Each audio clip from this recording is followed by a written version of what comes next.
What's up, everybody? This is Carrick with ACG, and I'm here with Reg and Silver and Johnny for the ACG podcast number... something or other. Definitely 200. I think it is 200. Something. No, well, of the official ones, I think I named it 200, right? 260. It was an even number. I was only 60 off. Anyway, thank you, everybody, for joining up. I appreciate it.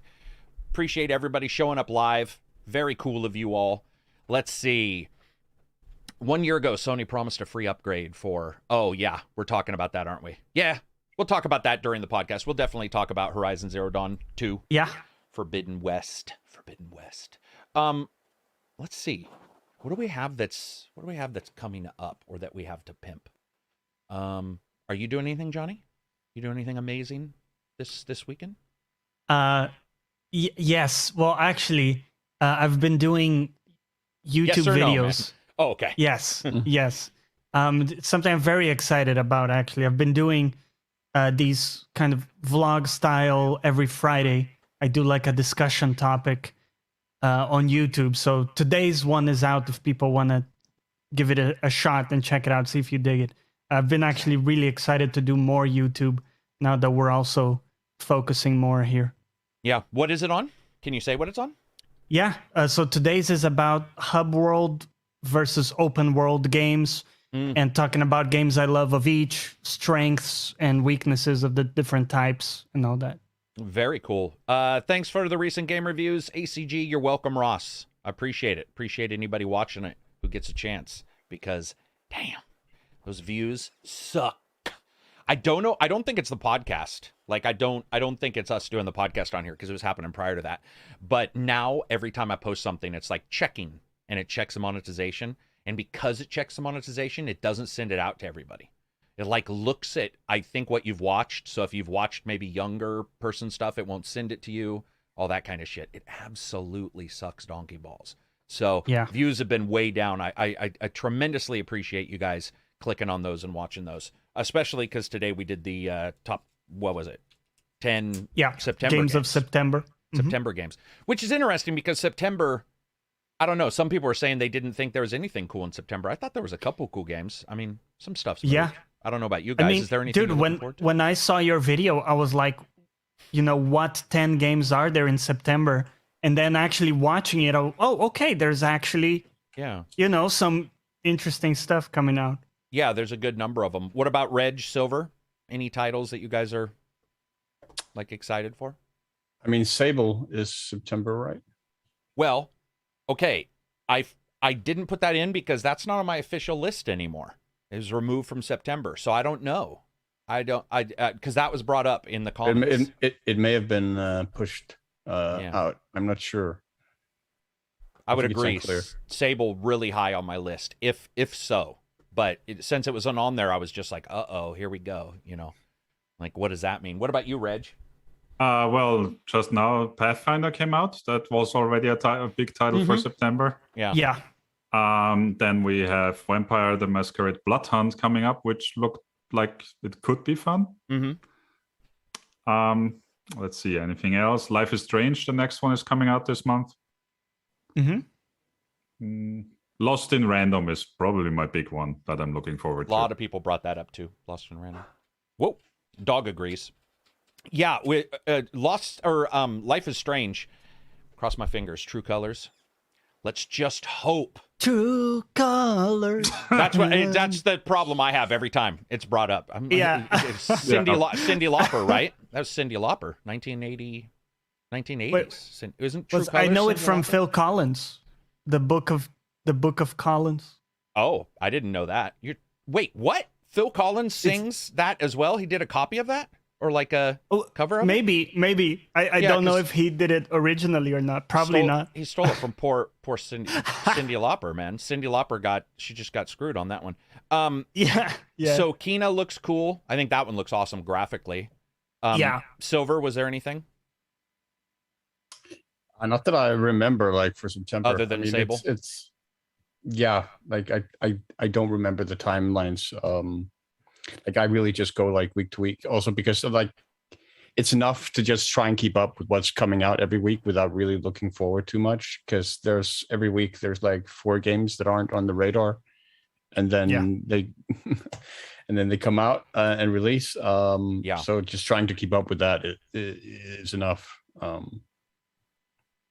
Also, the top games for September popped up, and I realized how many are releasing on the same day, which sucks. 24th is pretty heavy. I think 6. Oh yeah, Lost Judgment. True. 16, yeah, Lost Judgment. I mean, Oh, I don't yeah. want to put Big you on the games. spot, Reg, but you know, if you had watched Carrick's video, right? I did not. Do you know what I mean? Because you've mentioned Yeah. a couple games now. Yeah. Well, hey, you know, we can all agree that those are good games and that my video is awesome and he missed out. That's Also, fine. the question was which games you're looking forward to. Excuse me. Yeah, Lost Judgment, man, I can't. I'm just really excited. for I'm that. really excited as well. Yeah. It's one of those games. What's up, Zariel? Thanks for showing up, man.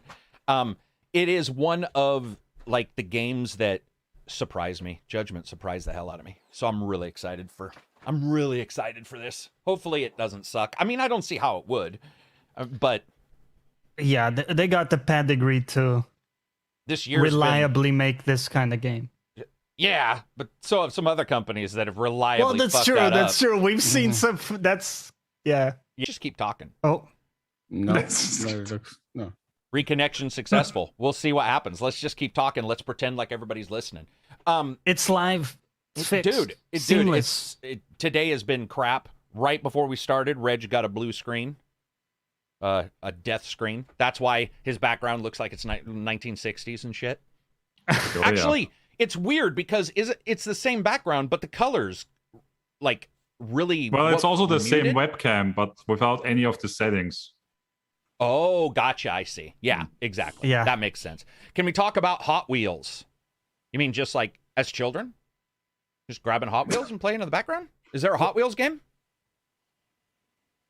Bro, don't play with my feelings. I would totally play a Hot Wheels game right There now. must be, because multiple people have mentioned Hot Wheels. So I'm assuming there's a Hot Wheels game here at some point. I wasn't even aware of a Hot... That's the problem. There's so many games. Wasn't the last Forza Horizon had a Hot Wheels Yeah. DLC? No, that was 3, right? Horizon 3. The Yeah, one in okay, yeah, I Australia. I meant Yeah, the one. the prior Hot one. Was it Wheels. the prior one? We've gone that Yeah. far. We've gone Yes. that far. Yes. It's so difficult to track everything, man. It Anyway, is, it's a good yeah. time to be a gamer. Thank you, everybody, for being here. We absolutely appreciate it. One of the reasons why I slowed this down a little bit at the starting is because I did want to verify if we were going to have tech issues. Reg is on a new computer. I was having some issues this morning. Had a little bit of one right there. So I wanted to slow it down a little bit before we jump into all the different stuff we want to discuss. First of all, though, everybody in chat, what are you playing? I want to know. Is anybody playing Pathfinder? So Yes. let's just jump into Pathfinder. What do you think, Reg? You're in the character creator. 6 hours later, you're in the character creator. Pretty much. I started it yesterday and I spent probably 2 hours, if not more, just in the character creator. Wow. Because there's just so much stuff to go through and decide on. Yeah. Yeah. Right. And this is not even like customizing the character, right? Because based on the because review, it's... that's quickly done. Yeah. Yeah, that's quickly done. You got like Yeah. a tiny slider. I got people who are mad at me for bringing that up in the review, but I'm like, listen, man, after all this time of customizing your character and getting all excited, you go in there and it's like 3 body types. Portly, somewhat portly, and thin as a fucking rail. And you're like, Yeah. what? And It's you like have you, like sc- 3 you scroll faces. through the classes and there's like 50 of them It's with ridiculous. 10 subclasses Yeah. each, and then you come to the character creation and you're like, here's your 10 colors. Okay, Yeah. cool. Yeah, that was really, really unfortunate. But anyway, so you got in there, you jumped around, started looking. Yep. There's a lot of math. It's Math Finder is what it should have been called. Because there's just, you're playing it and you're like, Right. okay, so, dude, I can't remember if I left it in the actual review. I may have, but I was cutting stuff out of that review because it was just too long. I hated that review. I'm glad people liked it. Thought it was fucking terrible. It still gave the idea of the game, but I just wasn't happy with it because there's so much in that game that's difficult to describe. And one of them is that Right. a first skill can say, like, does your level points of damage against an enemy and then 1d4 less damage against the enemies next to them, depending on the level that gave you this spell, rounded up. Oh, yeah. That's a first level spell. And you're like, I'm sorry, what? And then you have synergy spells that are like basically a math equation written out. Dude, it's ridiculous. It'll be like, if you're next to somebody who then does this successfully, then yours has a chance of doing successfully divided by the chance of the amount of people around you. And you're like, I don't even know how. And it's got real time, by the way. So a lot of that could be done in a 10-person Diablo, because I had 6 characters. And then, of course, you can multi-class, so I did what everybody does, and I have at least one beast creator, so they have a beast in there. So now I've got 6 dudes with fucking 6 battle cats. Well, I didn't go, I went with poisonous centipede, which was awesome. That sounds awesome. What'd you choose to go with? I went, I don't remember the class name, but of one with an animal companion. I took the wolf. And I can summon some creatures, supposedly. At least I chose that skill. Oh, no shit. That's totally different than mine. I want to read this super chat. Thanks for the super chat, guys. As you guys know, we don't run ads. Well, I run my own, but there's no ads on here, so I appreciate you guys with super chats. Banana Sheen says, hey, Carrick, love the walk in the walk. Every fall, I replay Night in the Woods, and has one of the best sound and art designs. Any chance you'll cover it? First of all, Night in the Woods is awesome, but it didn't work for me. I can admit that. I think everybody liked Night in the Woods but me. So yeah, I liked it. Yeah, I haven't played that one. Dude, it is the one with the monsters in the woods, right? The creatures. It's like with the weird kind of depressive cat that you're playing. Yeah. I don't know. You know, it's one of those games. I think, what was the other one? Not Inside. Yeah, it was Inside that also didn't. Was it Inside? Inside was that mostly greenish. It was Inside. Yeah, there's a couple games that the world loves, and I play them, and I'm like, it's just, I don't know. It just didn't hit for me. So I apologize for that. But, you know, right now. ST says, did you ever discuss your consolidation tweet? Nope, not yet. I will be, though. Let's see. Loving the colors and the look on the PS5. I'm playing X-Men Legends 2 and Spider-Man Miles Morales because even is gaming anymore. I don't know what that means, but I do agree that those are good games to play. X-Men Legends 2 and Spider-Man Miles Morales. We've all beat that, right? Miles Morales? No. Oh, no. No. Okay. Oh, 2 no's. I was not expecting that. Not a plan, Silver? No, I don't have a PS5 for one thing. I mean, it is available on PS4, right? Or now, yeah, because Sony said it wasn't going to be, right? So abbreviated reviews, $1.49 for the super chat and a burger picture. That's Enyo for you. That like cheers. That sums him up perfectly in there. I like it. Reg, you said you also didn't. So yeah, I didn't. Well, did you try it? I tried it, but I didn't. It didn't really hit home, especially the music choice. We talked about that. A little different, isn't it? Mine. Matthew Manique, I apologize if I pronounced that wrong, says, playing Psychonauts 2, loved your review. Thank you. That game was good. Reg, you finish that? Which one? Psychonauts 2? Psychonauts, yes. Mm-hmm. Did you like it all the way through? I liked it a lot, especially on Xbox, because it looked amazing there and ran super smooth. Ran much better and looked much better than on the PC for me. HDR? Yes, exactly. The only platform they locked HDR to. Got to fix that shit, man. What about you, Silver? Psychonauts 2? Not yet. Most of my time still been taken up with work, and what little gaming time I've had has still been Dragon's Dogma, mainly. Dragon's Dogma again. Gotcha. Oh, interesting. Are you going to do the full expansion? Whatever. Yeah, I've already, Arisen. but I'm trying to like level a character to level 200 for once, actually, and see how that goes. See how that goes. Get back to us in a month. I'm just joking. It shouldn't take that long. Johnny, what about you? For Psychonauts? No, for Psychonauts. Yeah, I know about Miles, but I was going to ask you about Psychonauts. Yeah. So I played it a little bit, but I'm not really in the mood right now for that kind of, because it has that tone that's kind of a cartoonish, isn't it? Yeah. And if you're not in the mood for that, you're just going to be rolling your eyes at every dialogue line. So I'm saving it for a time where I can kind of enjoy that, if that makes sense. I don't know if you guys feel this way, but you know, not everybody, but sometimes Uncanny Valley commercials or whatever you won't like. It just depends. And I know with that game, like I said in the review, the main chick looks like she swallowed a football and just or put it in her mouth and then didn't swallow it. There, everybody's off a little bit. And I was Jeff Canada was nice enough to invite me to the DLC podcast last week, and Christian Spicer was on there, and he was saying the same thing. He's like, it just looks a little tweaky enough that it makes him disturbed. Which, a bit off-putting. If anybody, you have to be old to remember this or have seen it on YouTube, but there was a Phil Collins, funny enough, but when he was with the band Genesis, they did Land of Confusion with Muppets. And it's difficult for people to watch because it's like Ronald Reagan is a Muppet and their features are odd. What was the one?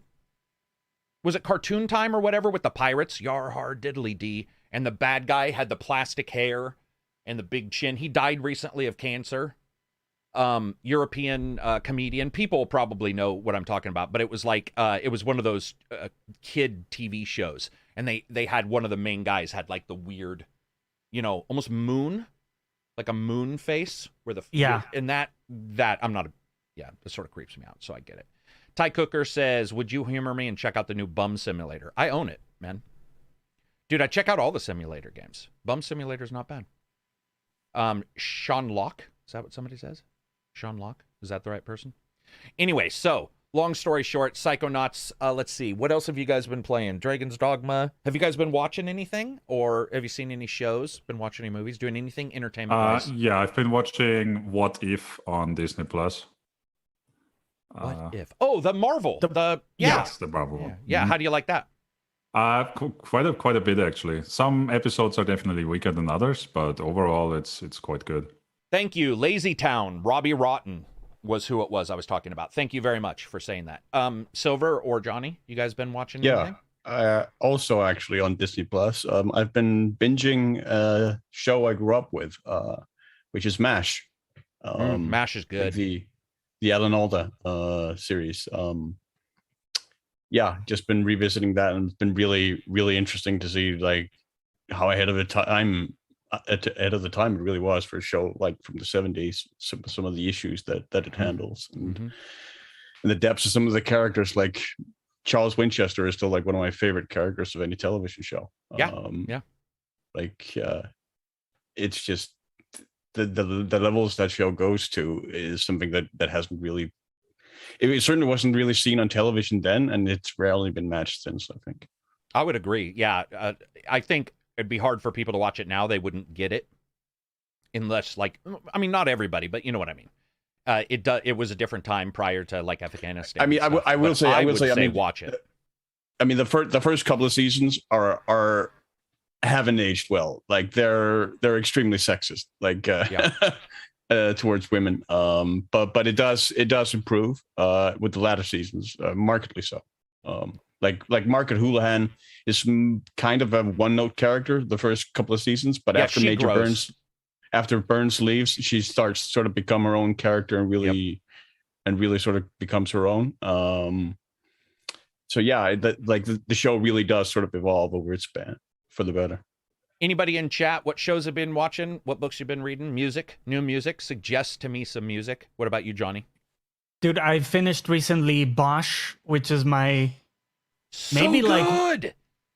my favorite recent like investigation / like police work kind of show. Procedural, I guess, is the term that people use. I don't know. It's so good. Oh yeah. Yeah, it's. Dude, it's nice to see him get a good guy spot, Johnny. Titus, that guy has been a bad guy. That guy was growing up, and I'm sure his mom was like, you look like a bad guy.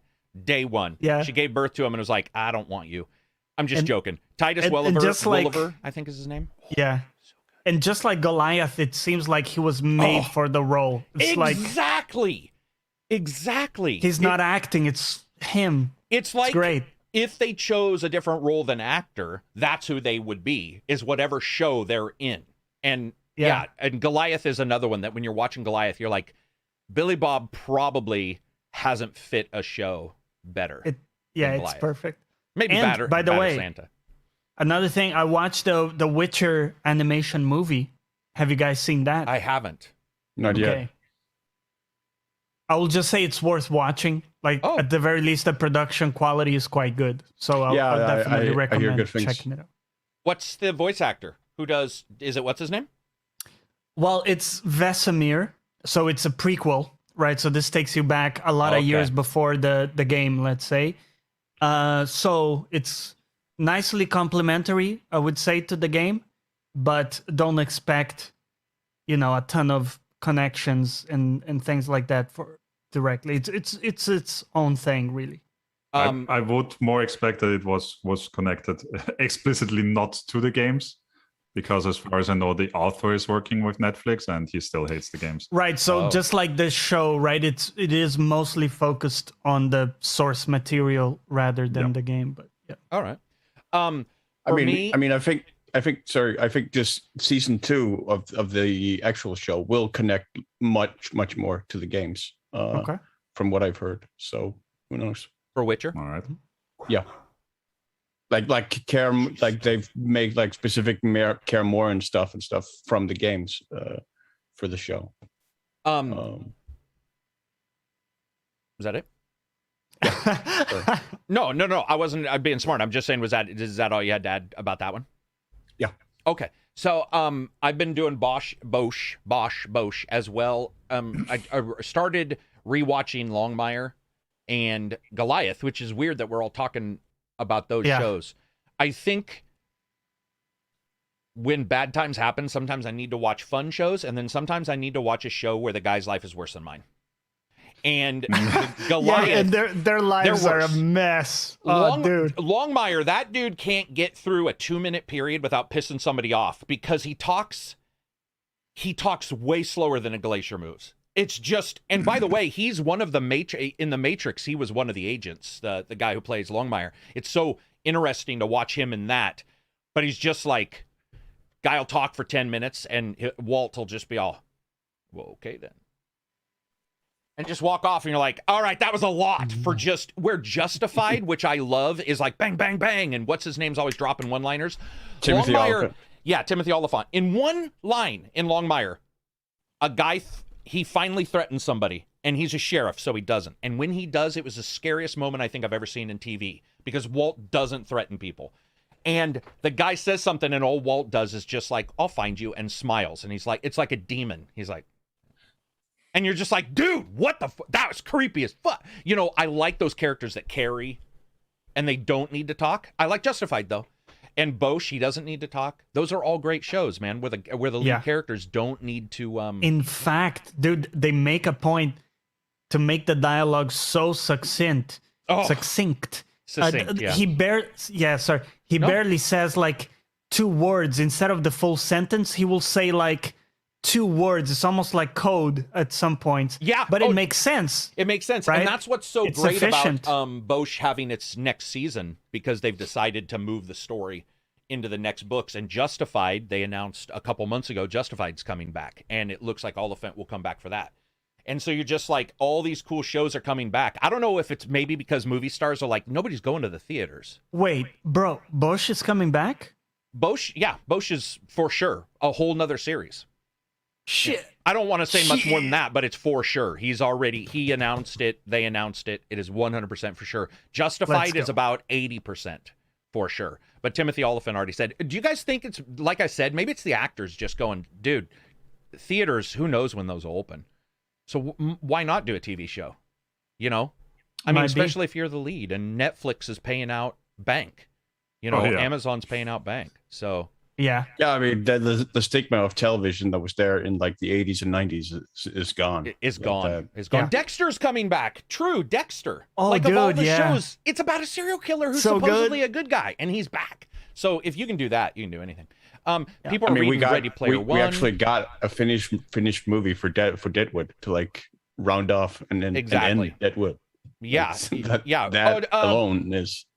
Veronica amazing. Mars, Silver. I know you probably haven't seen, but Veronica Mars actually really. No, I know Veronica Mars. Yeah. That got 1 or 2. I think that got 2 movies. So like, yeah, these made for what do you call them now? Made for TV movies, I guess. Right. TV, right. Something or straight to DVD or whatever. Yeah. I love this stuff, man. I mean, I think it's cool, especially for gamers when you're looking at all these games coming out and stuff. Sometimes you want to play a game, you just want a little bit of music on the side, a little TV show on the side, that kind of thing. I was playing Pathfinder. And Pathfinder's got voiced through much of it, but then it doesn't also at times, which I admit is a little depressing. But when I was playing it and there was these long battles, having a show on the side, Brooklyn Nine-Nine or something funny. I don't know. So I don't know who's playing this. We're not going to spoiler Pathfinder, but I do have to say that game's fucking a lot. And right. There's times where I redid a battle that was an hour in real time. And it was about 4.5 hours in turn-based, because turn-based, and that's one battle. That's how big the game is. It's ridiculous. And I said this to somebody in a Reddit thread where I said, the only problem with Pathfinder is, do you know how sometimes a movie will have an ending, then a stinger, or an ending and then the bad guy's hand comes out of the dirt, right? But then you sometimes get movies that hit almost twice, where you have that and you're like, okay, it's done. And then it goes a little bit longer. And sometimes you're like, that wasn't needed. Like, that's every Lord battle. of the Rings, Return of the King. No, dude, you just hit it. Oh, I wish I thought of that during the review. That's exactly, yes, the 55 endings, that is exactly what happens in Pathfinder.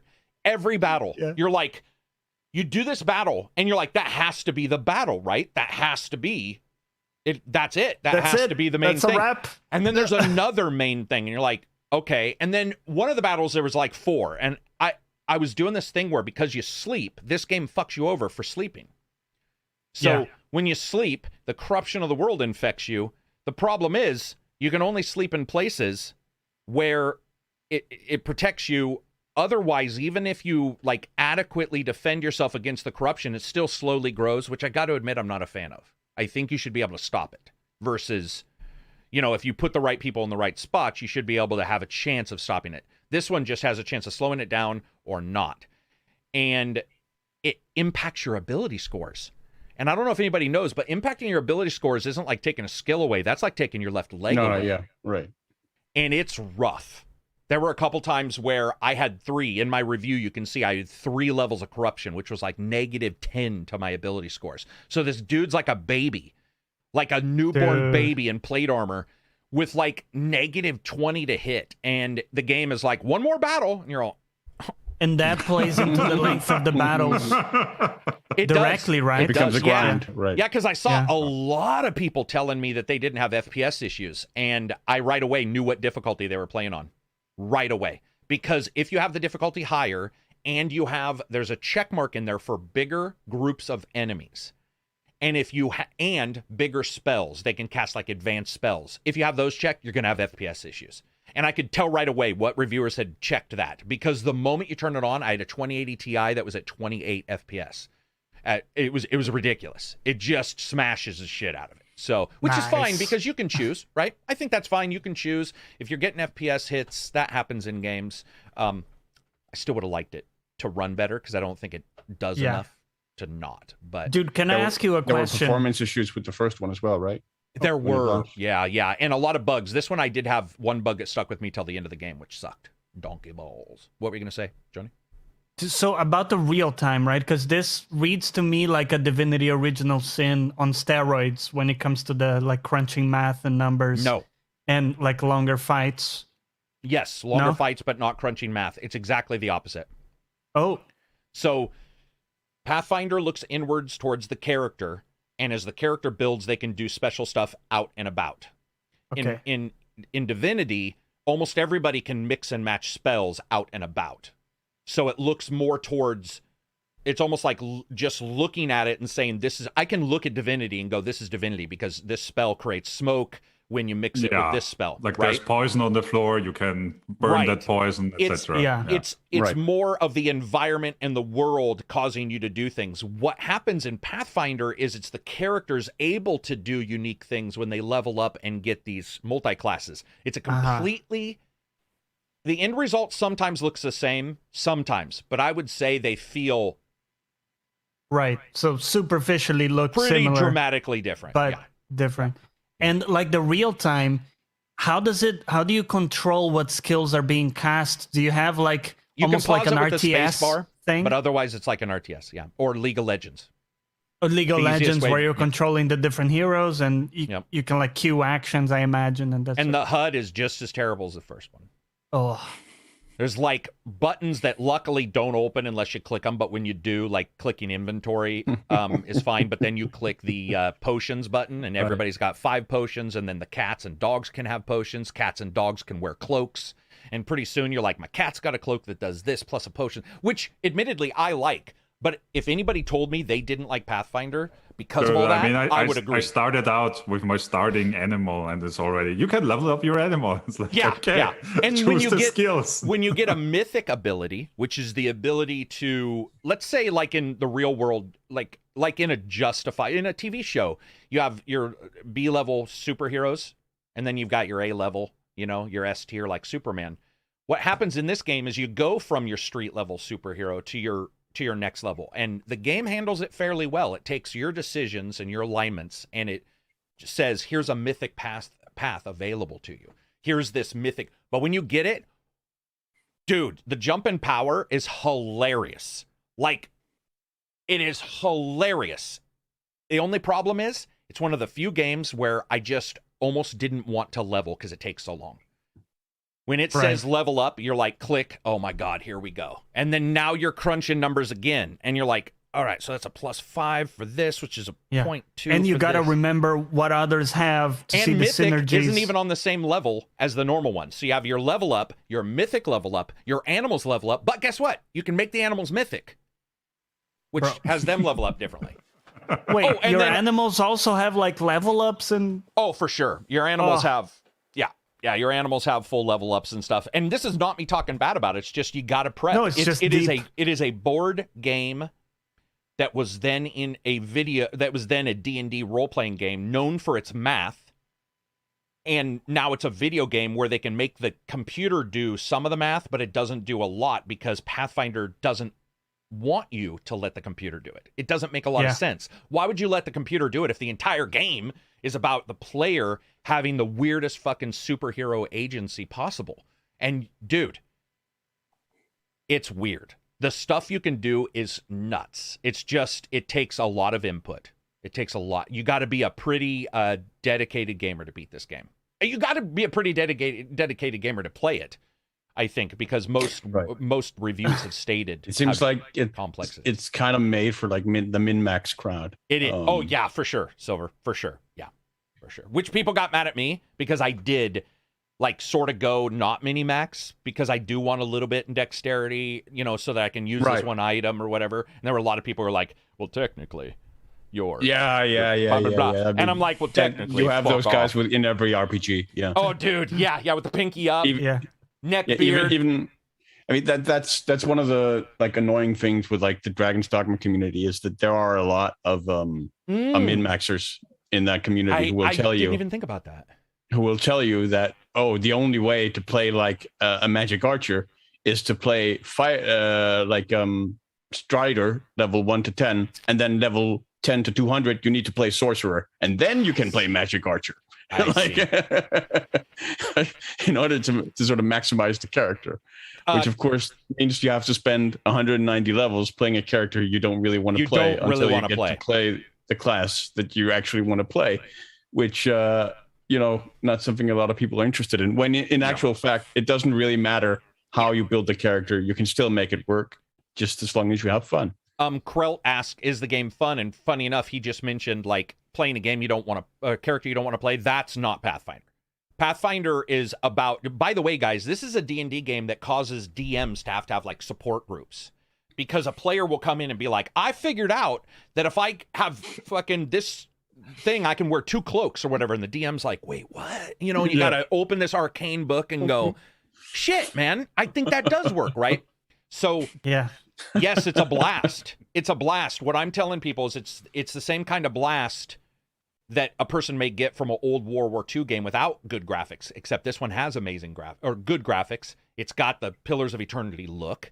It's just that, and you can turn auto leveling on, but you wouldn't want to, because you would miss out on that moment when you realized some crazy thing can be done. Yeah. Between 2 characters. The only problem is you can only have 6 characters and there's more than 10. So that means if you do get 2 characters that are synergy, why would you want this other character who doesn't have that synergy? That does become an issue. And that is something that I don't know if any game with synergies cannot have that issue. But I found myself buying the same synergy for multiple characters because I was like, I don't want to get into a battle where we're surrounding a dude and that synergy to not pop off, because that synergy may pop something else.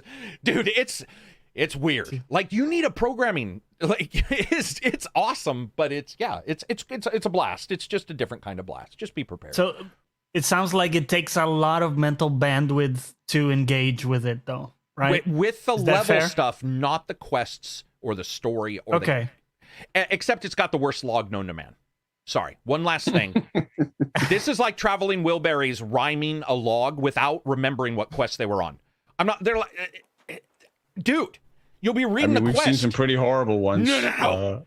Bro, this one quest just is like, remember that thing you got a long time ago? Get another one. And you're like, what the fucking... I've collected like 10,000 things. What? I'm not lying. There's a name. It's like, I can't even remember the name, but it's like the Register of Ruin that you found a while ago. Get another one. And you're like, I don't remember where I got that, because this game is, over 100 hours long. Well, it's over 60 hours long, but it's a bad log. And sometimes it'll just be like, some stuff happened over here. Wiki will see a lot of traffic. The wiki will see. Fextra Life is probably loving this game, because the wiki will say, or I'm sorry, the log will say, what do you think? It'll ask you questions. And you're like, I don't go to the log to be asked questions, because the log either needs to be written from my character, right?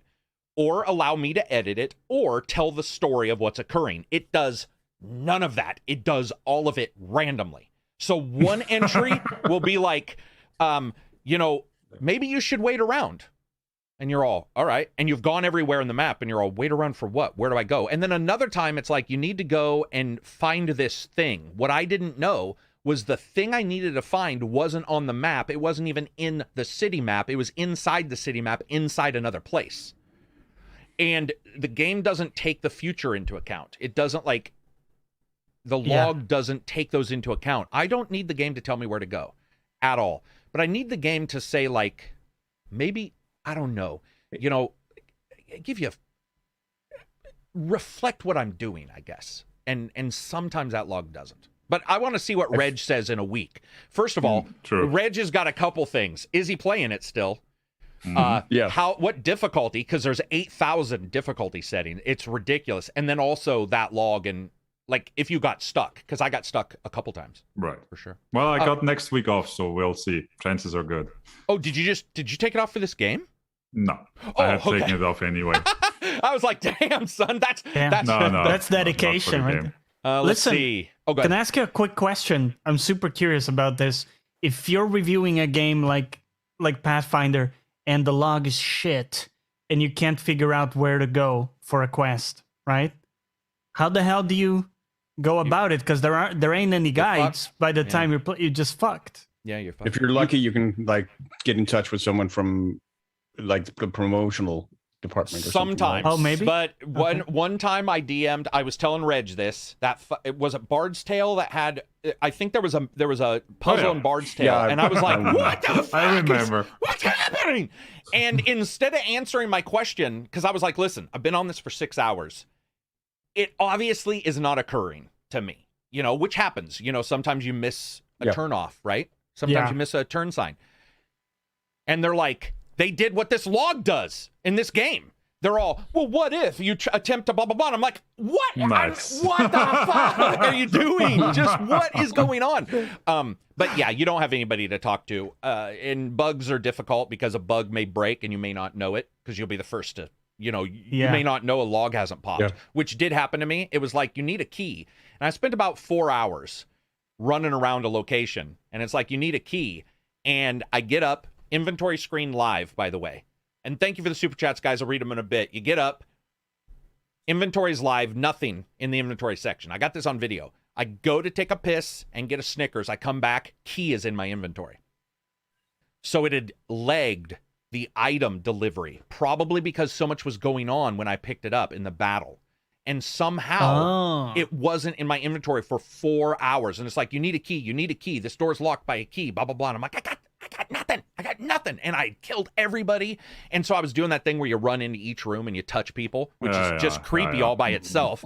You're like, "Hi, you got anything? Hi, you got anything? Hi, you got anything?" And by walking away and letting it sit and not inputting into the game, right?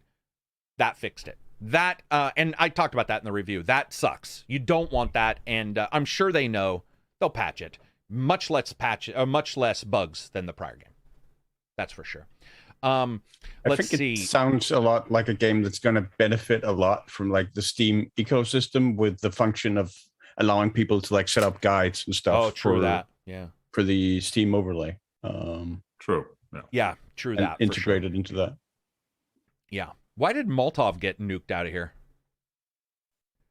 Sorry, Molotov got nuked out of the chat, which is I don't know. Maybe we have some strict like Autobot. She said hi. Oh, yeah. Modding.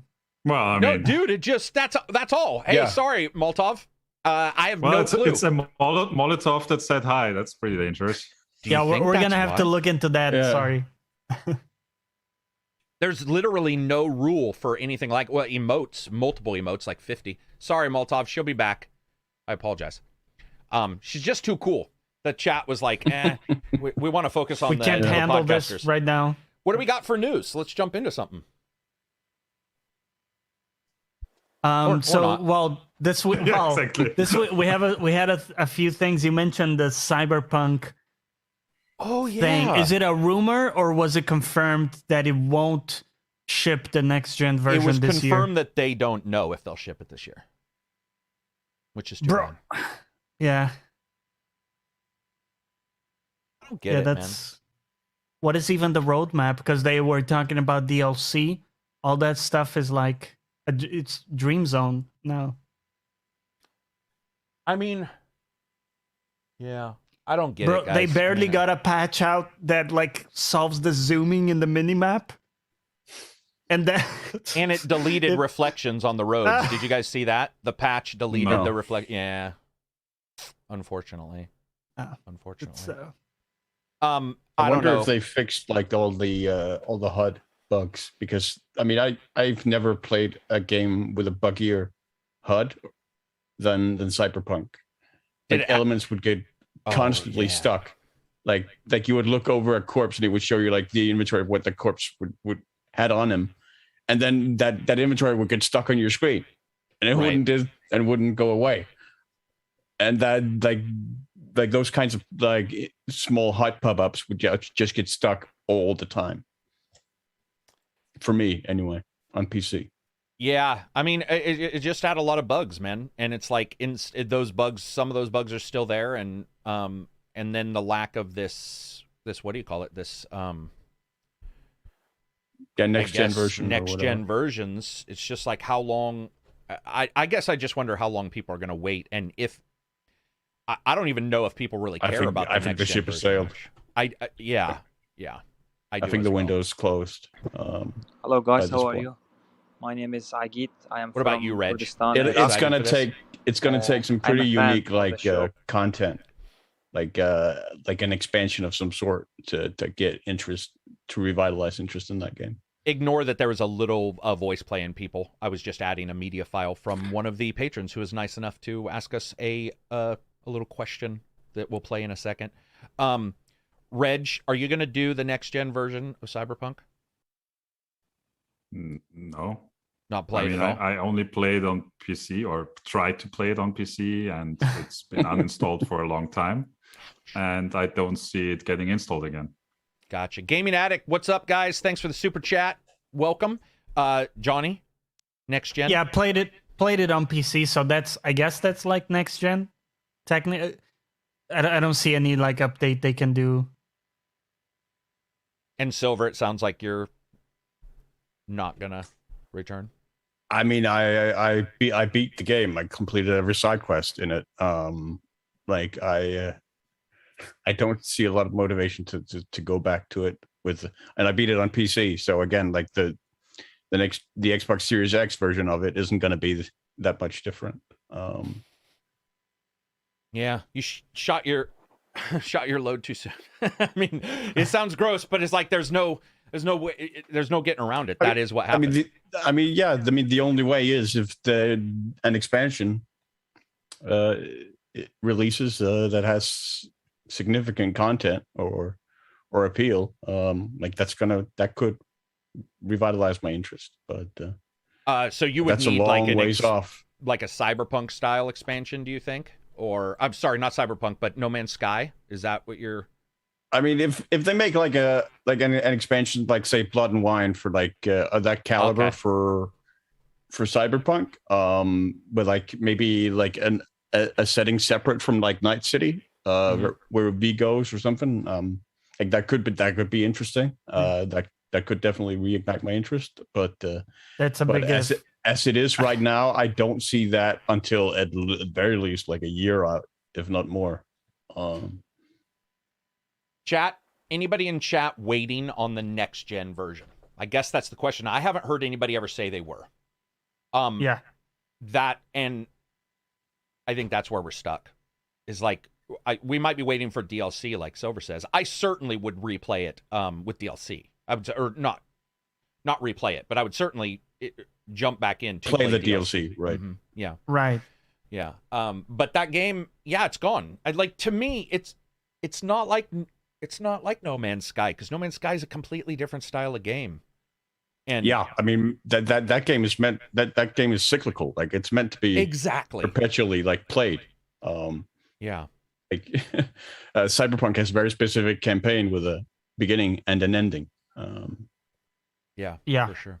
I asked people who were listening to the podcast, who love the podcast, to go ahead and record us some questions. The first one, I was going to do Nor's. We'll do Nor's in a second. But the first one is from somebody who, Middle East over there.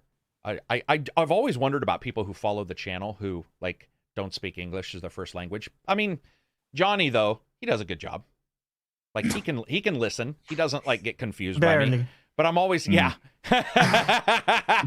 But well, I've always wondered like how is that possible? But it looks like we've got at least one amazing fan in a far off land. So I'm going to play the audio so you guys can hear it. We already know what he's going to ask. Once it's done playing, we'll answer his question.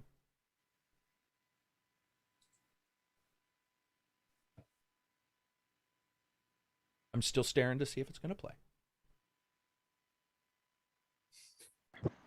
Hello guys, how are you? My name is Agit. I am from Kurdistan, Iraq. I'm a fan of the show. I've been listening and watching you for a long time. And my question is, what is your favorite game of the year so far? Hello guys, how are you? My name is Agit. I am from Kurdistan, Iraq. I'm a fan of the show. I've been listening and watching you for a long time. And my question is, what is your favorite game of the year so far? Hello guys, how are you? All right. There we go. So he was asking what our favorite game of this year is. So we're in September. I normally don't do this, but anybody who is a fan of the channel that long and doesn't have English as their first language, we got to give them a shout out, man. That's pretty crazy. Yeah, for sure. It's pretty crazy because I annoy me, let alone somebody who like is probably listening to me going, what the fuck is this guy even saying half the time? So what is, up until now, today, your favorite game that released this year? So it has to be a game that released this year. Hitman 3. Oh shit. I mean, it's a tricky question because I mean there are so many games that they all sort of melt together. It all sort of melts together, and you kind of lose a sense of time. But yeah, I mean, it would probably be Hitman 3 for me. I really enjoyed that game. Sadly, like the post-launch content has been disappointing. I think there's a consensus among most Hitman fans that that's the case. But what was there at launch, I think, was so good that really, I mean, it was the perfect finish to that trilogy, A World of Assassination, that you could want. Like it had pretty much everything I wanted. So, yeah, Hitman 3. That's a good answer. Johnny? Well, it's a very difficult one because What's the I have worst two big Freudian contenders and they're slip very, you've very ever... different games. I would say overall Ratchet and Clank, probably, if I had to pick one. Resident Evil Village is a close second, and I'm not a big Resident Evil fan, but that game for me was, the best one that I've played so far of that type, and just as a game was a lot of fun. Reg? Well, for me, I think the choice can only really be The Legend of Yours, Trails of Cold Steel 4, which is the latest entry that released this year and was the conclusion of my month-long journey through all of them. Right. Let's see. And let's see some of the answers here. Psychonauts 2. It Takes Two. Okay. That's good. Persona 5 Strikers. That's an interesting one. Because I think a lot of people like that, but I don't know if that's pretty high up for that game. Abbreviated Reviews says probably Chivalry 2. Was Chivalry 2 released this year? Man, things are merging together. Yeah, exactly. Yeah. Returnal. Plague Souls says Returnal. Returnal was really high up there for sure. D.D. Anderson says Hitman 3. Molotov says Ratchet is a solid game. Surprised her. Let's see. Grandmaster said Johnny proved why Village is pretty poor. I don't know what that means. I guess because I said I'm not a fan and because the game differs from the classic ones, I guess hardcore fans maybe didn't like it. Man, the last one supposedly didn't either, and it was one of the best games I've played. Like Resident Evil. I don't know what to tell you. House. Right? It's Resident one of Evil those. House. What was that called? Resident Evil. What was the one prior to this? Biohazard. 7. 7. Biohazard. Was it just 7? Yeah, wasn't it was just 7. No. It also says Biohazard. Luministrad Yeah, but says... that is also like just, I think, a reference to the Japanese titles Biohazard of the games, is the which Japanese are Biohazard. Lumistrad says Biomutant. Minecraft wasn't released this year. Knock it off. Kumar says definitely Returnal. Yeah. Chivalry 2. Another one. Hades. Yeah, because technically Hades did. Yeah, I mean, obviously did release this year. I think it was released last year, though, for the Xbox, wasn't it? Or was it starting of this year as well? Well, Hades? it was on PC last year. Was it PC? It had last like a re-releasing, several. PC and was it also on Switch last That's year? what I or was feel. that this year? Yeah, it Yeah. was. I think that was also this year on Switch. I think you're right, Reg. I think it was like earlier in the year. Yeah. Ooh, Facunda B. He's been around for a long time. The Ascent was great. He says Raoul says Hitman 3 and Ratchet. There's a lot of people who like Hades and Hitman 3. Hades on the Switch was actually last year. Yeah. Oh, Gotcha. okay. Wow. Yeah. Okay. Yeah, like no sense of time anymore. Yeah, exactly. Right. When you said Hitman 3, I was like, wait, that was last year. But no. Yeah, that's what I would have said too. So the Yeah. ones that I mean, Hitman 3, obviously, now that I think about it, is awesome, but it didn't stick with me. So I guess, I don't know, Right. Yeah. maybe that wouldn't be my answer. The Ascent was awesome, but it was buggy enough. I love the Ascent. I did a walk in, walk for it and all that stuff, but I don't necessarily think it was a game of the year. Man, maybe it was. Psychonauts 2. Yeah. Psychonauts 2 is Psychonauts 2 is ridiculous. Like Psychonauts 2, and people were mad at me because I guess they thought I think Ratchet and Psychonauts can definitely be compared in some places. But one is a shooter and then has some jumping. The other one is 99% jumping and platforming with some combat. They're in that genre, but they're at such opposite ends. Psychonauts just blew me away. I mean, that game, I really liked that game. Man, yeah, that game is. Yeah, so listening to to people just talk in the rooms and going through that dialogue. Yeah. Yeah. So good. Abbreviated Reviews also says The Ascent is on the top list for this year currently. I think a lot of people feel that way. Luckily this year, well, not luckily, but sometimes I get bugs and sometimes I don't in games. The Ascent wasn't as buggy as I know it was for everybody else. And then, some people had a lot of bugs in The Ascent. So, well, Reg still hasn't played co-op in The Ascent, right? Or have you? Correct. Yeah, no. My potential co-op partner has long since uninstalled and moved on.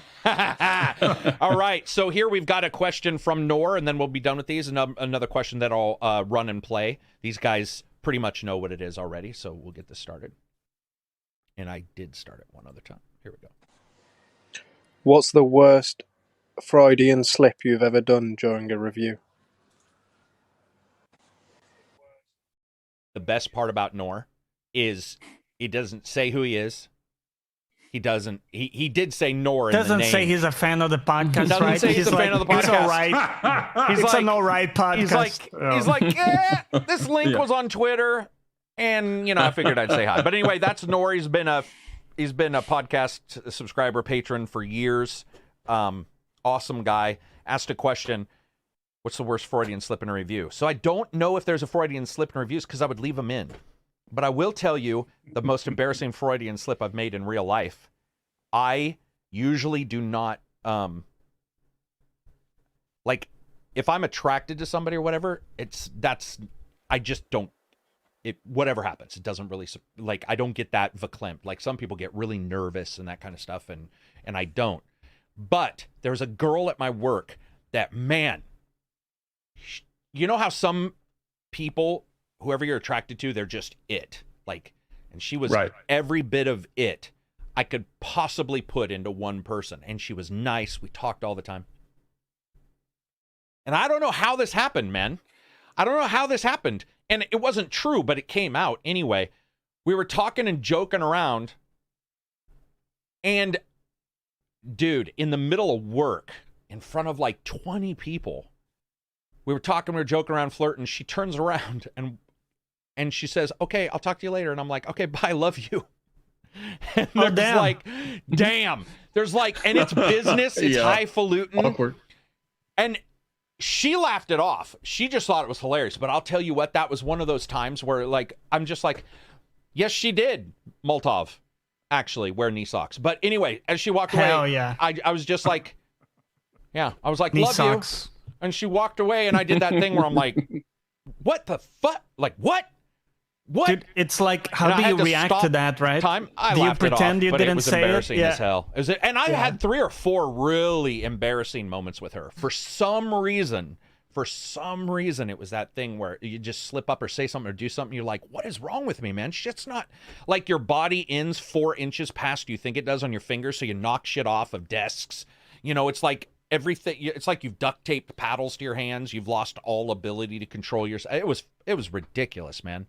It was embarrassing. It was like one of the few times where I did that thing where you'd think about it later and cringe. So like I'd be driving and I'd think about it and go, ugh, and somebody be with me and they'd be like, what? And you're like, oh, nothing, but it doesn't bother me now. Like, I know her, friends with her. She's cool. But yeah, that was probably the worst Freudian slip. Knee socks 1010 Plague Soul says, yes, for sure. For sure. It was crazy my style. Do you guys have any Freudian slips? Doesn't have to be something like that. But have you ever done a Freudian slip that's been really bad in front of family, in front of, like, friends? Probably, but the problem is I don't remember them because I think, like, my memories just sort of erased them. Yeah. If there were any, I don't think it's because I haven't made any. I think it's more likely that my memory has erased them, But I don't have any that, like, come to mind as, like, traumatic or anything. Yeah, I think my brain erases them, too. I've had just many times where I slipped and I said a different word than the one I meant, but it was like some sexual word that made the whole sentence horrible. So I've had like a ton of those. I don't have like a single specific one, but that does happen for sure. Well, and with slang the way it is, it's pretty easy to rack up a couple dozen wrong Sometimes words. One letter, or you didn't pronounce it, and then it sounds... Or when you grow, like as slang changes, old words become, we see it with PC culture, but it's not only that, it's just slang around sexual words. They can change. Yeah. Some words are acceptable, not acceptable. Some change, some adjust, and you drop one. And now this new group you're with is like, wait, what did you say? And you're like, no, I didn't mean that. And then you have to go out of your way to explain it. Reg just doesn't answer. He's got none.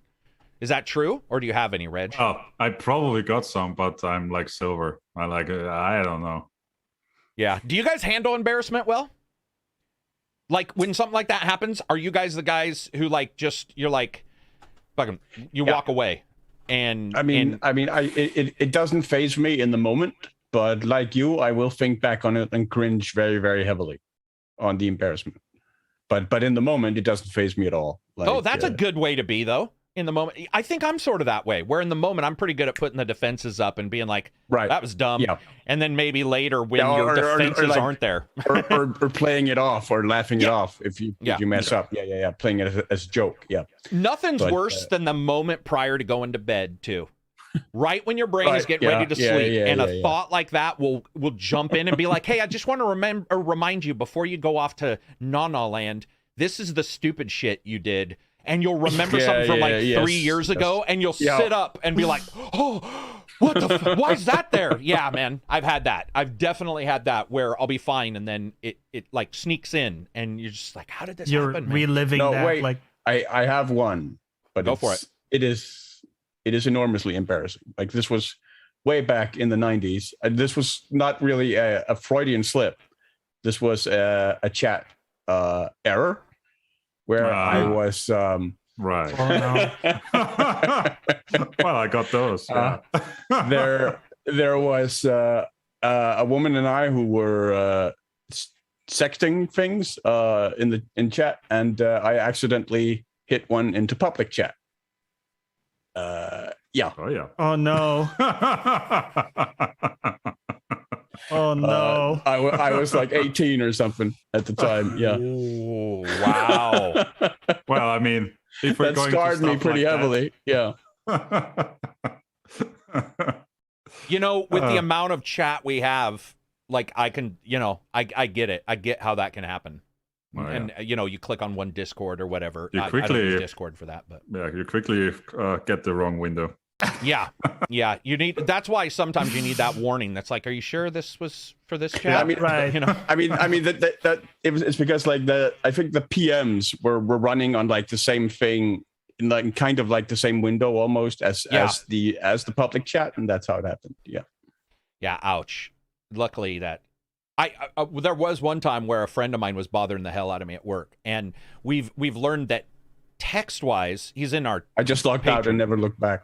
Yeah, right. He's in our patron. It's Denovan in our patron, and him and I have learned that we don't talk well in text, ever. Like, you can't even say hello without me angry at him. I don't know what it is, but the way he responds in text, I despise. I hate it. And we had to work together, and it was almost all text. And this one time, man, I was just like.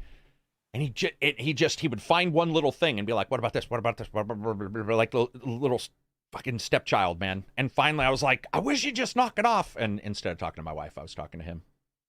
Oh. Sorry, man. He was cool about right. it, though. I mean, that shit happens between friends. It's so weird how people communicate differently, though. Between text and verbal. You'll get somebody in text who some people I just can't. Or verbally they're fine, and then you jump into text and you can't understand. Right. Like it's always off. But girl at work told me about how she gets messy while cooking.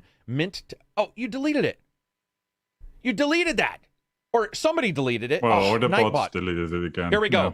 Yeah. Girl at work told me about how she gets messy while cooking. Meant to tell her she should wear an apron. Brain blurted out, you shouldn't wear any clothes while cooking instead. Yeah, exactly. Like okay, that's a different sentence structure, my dude. That admittedly is a whole other. That's a little suspicious. That's a little. Yeah, that's a little bit like I accidentally said we could date. Yeah. There's a lot being just kidding. I'm just joking, but I'm not. If you're not, but I am. If you aren't, and you're just like, dude, that's not going to work. What else we got for subjects? We did Cyberpunk.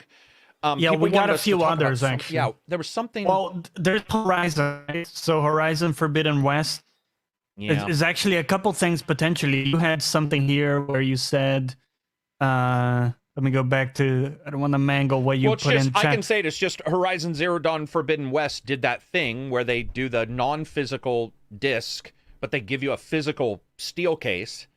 And and then they also stated in interviews in the past that we would for sure, this game would be a free upgrade. And then they said there is no free upgrade. And that, yes. Beaner8127 says, Freudian shit. I sharded with headphones on while winking at my crush and walking late into class. I turned and ran and then dropped the class. That's probably the best bet, bro. That's probably the best bet. Michelle says, I told my plumber when he knocked, you're here to lay pipe. This means something else entirely. Oh, yeah, on, it girl. means that. It means that Yes. here, too. So what do you guys think about this Horizon? Does anybody care? I did a post, a poll, and people weren't as bothered by it. That could just be the people watching the stream. But there weren't people bothered by it. I was a little bothered because they called it out as not being a paid for, and then it is. And then you guys know me. It's only like in the more expensive versions, not in the standard version. With the standard version, you can just fuck off. Yeah, so if you buy it on PS4 for full price, you still can't play it on PS5. You can't get the PS5 version if you want it later, unless you bought the more expensive edition that explicitly contains PS4 and PS5. Right? So someone right now with a PS4 looking to get a PS5 in the future, they are kind of stuck between a rock and a hard place. You know, hey, do I future-proof and have to shill the extra dollars for the more expensive edition just for future-proof, or what? I mean, I don't know if anybody has anything to add. It just sucks. I just looked. It's the digital deluxe edition that has PS4 and PS5, which costs 90 euros or 110 US. So basically, you are buying both already. I mean, well, it does come with, I guess, does that one come with anything, Reg? Physical? It No. comes with the digital soundtrack and art book, a digital comic, some in-game currency and stuff. Bro. So the usual digital collector's edition fluff. In-game currency. Well, the in-game resource pack. Not currency. Gotcha. Yeah. Okay. Yeah. It can't even come with dynamic themes because guess what? The PS5 doesn't support them yet. True. I'm slightly angry at that. I can't have my Tifa dynamic theme. Microsoft teased Sony right away. That was announced, and the first thing they put was like, smart delivery just works, blah, blah. We get it. We get it. That's the way, that is the way to shoot. And I'm sure Sony would do the same thing if this was Microsoft. But man, Sony really, they like screwed the pooch on this, on all of their upgrading stuff. The stuff about like some games only being PS5, and then we found out they're for sure not only PS5, and you're just like, and the system to get your save across. Oh God! Yeah. I mean, what are we doing, guys? The entire... finally, the what was it? Tsushima finally had the first sane system for that. It did. It was pretty sane. Yeah, you uploaded to the cloud, right? And then... you go in the PS5 version. You don't even need to install the PS4 version. You just install the PS5 version. Say import save from PS4 version. Done. Right, because it should be trivial, and there's a it's a solved problem. For some reason, this is the first game that actually managed to do it. Yeah. What were you gonna say, Silver? I think I talked over the top of you. Just that it's Sony's like entire ecosystem of that, like of their entire platform, really going back to like the PlayStation 3, right? I mean, it's like the way they carry over it, and I say that also because it has so many shades of Nintendo on it. Where Nintendo, it's really kind of the same thing between the different platforms. Like when you move from like a 2DS to like a 3DS, and like upgrading between that is also a huge hassle. You can only have one of these at one platform per account. Like it's just a mess, especially compared with like when you then compare it to like a more open platform like the Xbox. Yeah. I mean, it just sucks. I don't really have anything to add about it. It's just... I'm also still waiting for the PS5 firmware to finally go public for the storage expansion, because that still didn't happen. And I mean, even if they are going to do that, you would think that they would put out some kind of statement or something that addresses the change in policy, right? Yeah. So that they don't just They don't just make the switch and then go, oh, I hope nobody notices. Yeah. because this is the internet era. People are going to notice. Yeah, and I want this game to do good. Like people don't forget anymore. I love Nothing gets Horizon forgiven. Zero Dawn. I think it's awesome. I want to see success for it. So I mean, just like that's one of my favorite games, in the last like decade. So I certainly want to see them do well. But Sony, and this isn't Guerrilla. I mean, it may be, but Sony put the infrastructure together for save games, put the infrastructure together for all this. And so you do, I guess you could say possibly there's some responsibility on both of their shoulders. But overall, I'm just not happy with almost any time there's any kind of dual version of anything or whatever. It almost seems like Sony consistently drops the ball on it.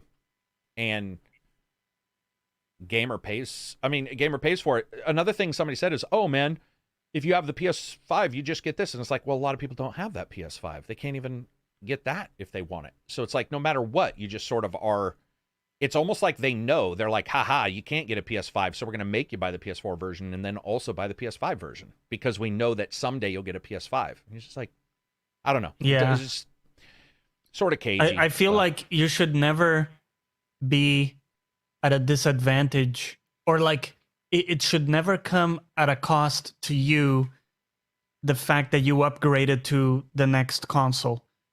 Yeah. I didn't explain that very well, but if you get a PS5, I get it shouldn't cost you, to have to upgrade your games that you already own.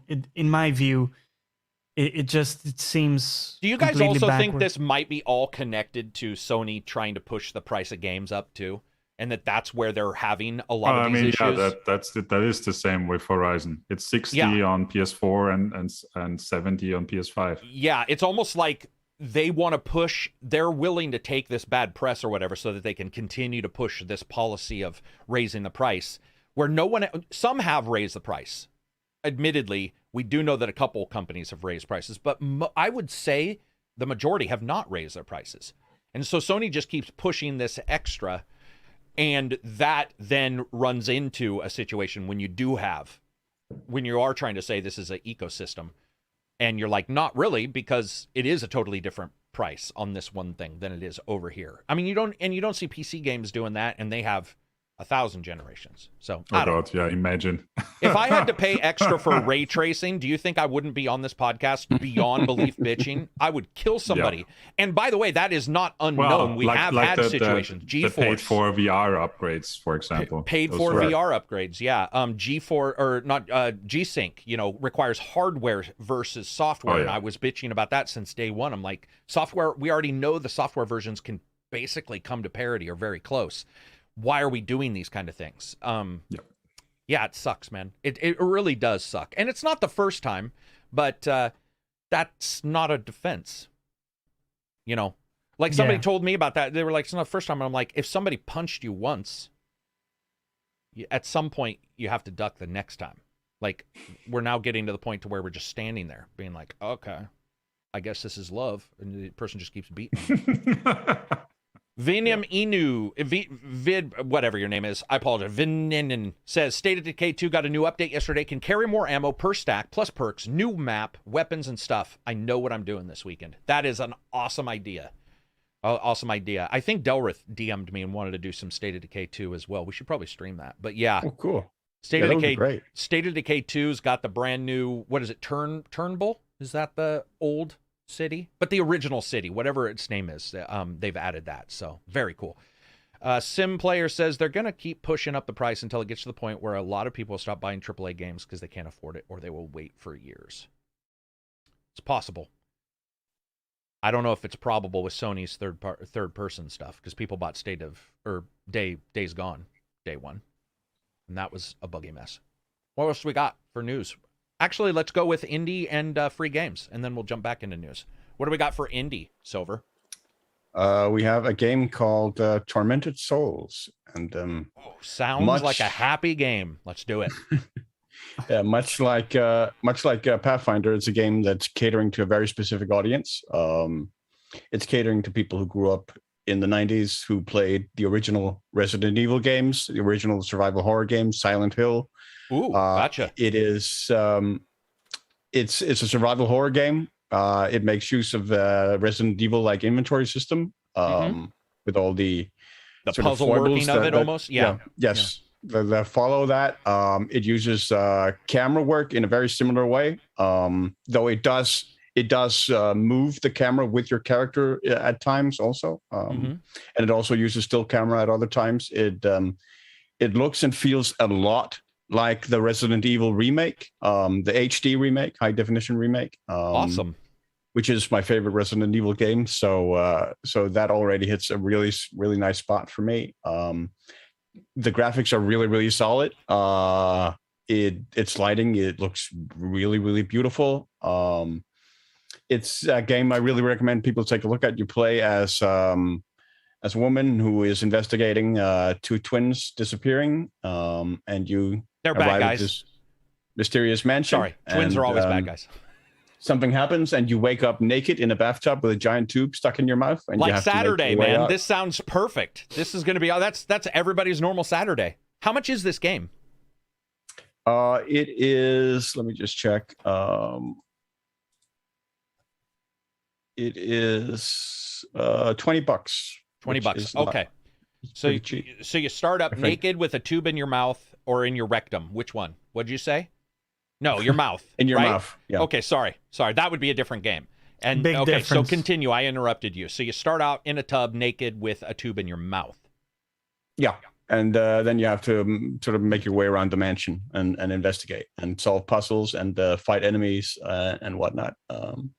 Like there are some really interesting enemy designs. Like there are some enemies that are like in wheelchairs, and somehow they know how to get upstairs on the wheelchairs all the same. Can chase you. Like they have these giant claws.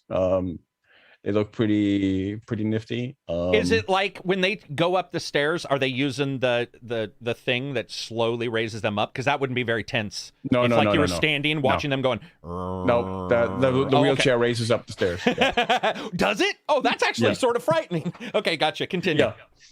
Yeah. Yeah, it's like I said, it's old school. It's basically it plays like old school Resident Evil, for better or worse. Like has all the foibles. It has the same save system with the instead of ink ribbons, you collect tapes for like a tape recorder that you then put in to save your game. There's no autosave system, so you need to be careful. It does add tension to the game. And yeah, it's Resident Evil, old school, for people who grew up with playing survival horror games in the 90s and with very pretty graphics, I think. Awesome. Who's this made by? A company that's done other stuff, or? It is made by Jewel Effect and Abstract Digital. I haven't heard of them. Very cool. So $20, check it out. I would play that. I also liked Alone in the Dark, not the newest one. I wasn't a big fan of, but the older Alone in the Darks that played a little bit like Resident Evil. Those were very fun. There was a Dreamcast one that was really good. Any of those older ones are cool. What about you, Reg? What do we got for free games? Free games, not free games. Exactly. Free games is shortlist like usual. It's on the Epic Games Store, Yoko's Island Express. And that's it. So for the not so free games, say subscription games, PlayStation Now is getting the remastered version of Final Fantasy VII next week, so September 7th. Then on PlayStation Plus, we're getting Hitman 2, Overcooked All You Can Eat, and Predator Hunting Grounds. Overcooked is only for PS5, and that's also September 7th. Prime Gaming, I think I already read last week, but let's do it again, is getting Candleman The Complete Journey, Knockout City, Puzzle Agent, Sam & Max Hit the Road, Secret Files 2, Puritas Cordis, Tools Up, and Unmemory. Stadia Pro has Darksiders 2, Little Big Workshop, and Wave Break. Xbox Games with Gold is Warhammer Chaos Bane and Zone of the Enders HD Collection. On Xbox Game Pass, we have Craftopia for Xbox and PC. Final Fantasy 13 for Xbox and PC, Signs of the Sojourner for Xbox and PC, Surgeon Simulator 2 Access All Areas for Xbox and I think also for PC. And that's it with the new stuff. Surgeon Simulator's called Access All Areas. Bro, I was gonna bring that up. Okay, because that means come on, guys. That's dirty. Backdoor access is that one's free. I would suggest everybody play that one. Yeah. I would just in case, because you make sure your family's not watching. Any of those really entice you guys? I didn't hear a lot on those lists that made me sit up and beg for buttermilk that I can think of. Craftopia I've already seen on Steam, and that had some weird looking screenshots that are at least enticing enough to at least fire it up once. Gotcha. So that would be one to just try out. Gotcha. Final Fantasy VII Remake? Well, not remake. Oh. Remaster. Remaster, not remake. Very important difference. It's the remaster of the original, not the remake. Oh. Yeah. Okay. Yeah. Well. Not nearly as exciting. Not nearly as exciting. Exactly. What about you, Silver? Any of those interest you at all? I was following the chat, so I didn't hear the entire list. Sorry. Abbreviated Reviews says Candleman's pretty fun. I think Candleman, I heard somebody else saying that was actually very good as well. I haven't checked it out. It's just these lists, man. Like, sometimes they're stellar and you're almost surprised, and then other times you're like, there's nothing on there. You almost wish they would stretch them out. Yeah, those are some games. Those are definitely games, I admit that I don't want to get into, devs, they decide different things, all that stuff, so you never quite know when they're releasing these. But sometimes you get a list, you'd be like, man, this would be a perfect time, right? This would be a perfect time. Overcooked, for example, is pretty fun if you can find others to play with. Is that 1 or 2? Because isn't Overcooked that's already on the complete collection. Like, all you can eat is all of them. Oh, gotcha. Yeah, gotcha. and they're both excellent. Yeah. And I think in this version, you also have the first one, which was only couch co-op, but it has online play now as well. I got a DM that I missed a super chat. I don't think I did. I think I got it. I did. I got it. And thank you for doing that. Those lists and all of these things, games with gold always comes up as like questionable. Some of these come up as questionable. Games with gold is always, Yeah, games with gold is always questionable. I mean, sometimes though, man, sometimes you'll be reading that list and I'll be like, holy shit, that's such a deal. Like, it's unbelievable. I have been interested to see the occasional tweet or something where somebody's like, this game is leaving Xbox Game Pass or blah, blah, blah, and been surprised. I mean, that's their prerogative to leave, and it should. That's completely fine. But there have been a couple big ones and I got a notice, which I was very happy to see. By the way, any company should do this. Xbox stated, you might want to play this because it's leaving. I got a notice and I was like, that's smart business-wise, but also as a fan, that is not a time where I go, that's just PR. They're just trying to get me to play it. I was actually genuinely happy. Useful. That is useful. Yeah. It is very, very useful to be told that this game may be leaving because you could test it, you could look at it. I didn't get, you may want to play it if I had played the game either. So it wasn't like, hey, you may want to play it, it's leaving, go buy it. These were games I had not played. And it was like, you might want to try this, Now, I don't know if it also does that, but I was not getting that warning on games I was playing. And one that did leave. I was getting on games I had not played and that were leaving. And I find that to be, that's just pro gaming. Like, there's no downside to that. Abbreviated Reviews says, I actually requested that feature back when Game Pass for PC launched. And then Facunda says, Watch Dogs Legion is free. Hey, listen, after all the patches, I've enjoyed the hell out of Watch Dogs Legion. So I say it's well worth checking out for free, but, Free weekend, I guess? Or what? Free weekend. That's what's cool about Ubisoft. One, because we'll talk about Far Cry next, but they don't do a lot of cool stuff, but that is one cool thing. Just be like, hey, here's one of our premier games. Yes. Legion's premiere. Okay, we can. Free weekend. You get my drift. Yeah. Let's talk about Far Cry 6 real quick. So many of us were asked to do previews. I've stated very clearly that the online is not great for me with Ubisoft. I don't know if they're using servers made of paper fucking mache or what. Those things say their ping is great, and then you start playing their game, and it just doesn't work. And I've tried a couple and not been super happy. So I was like, I'm not going to do Far Cry 6 because it's a shooter. And my belief is, what am I going to say? Like, because this is weird. Bear with me here, people. They're having you preview a game and add a feature that will not exist, which is remote play, if you get my drift. So, like, it would be adding something in that it would just screw everything up. I wouldn't know exactly how everything was going to work. So I did pass up on it. And we got a lot of previews, a lot of people saying that it was Far Cry 6, right? That it's more Far Cry, which I would hope that is what it is. But then Kotaku released an amazing article, just riveting writing, that basically stated, you guys all previewed it wrong because you didn't preview it exactly like we want you to preview it, which was to basically bitch about Ubisoft and all their business stuff. And this has come up multiple times where it's like, and so Kotaku was like, you guys aren't good. And if you're going to preview, this was the title of this fucking article, man. If you're going to preview it, at least do it right. Right? Now, technically, I can say a game's supposed to be 60 FPS, and if somebody's playing a game on a monitor that only runs 30, technically I could say that's really not a good representation because the game is actually, like, it's set at something else. This was just like, you don't have the same belief as we do, so therefore you did it wrong. They got a lot of shit. But we're looking down the barrel once again of, like, Ubisoft releasing into, I mean, it's a game about Cuba. That's not Cuba, but it is, right?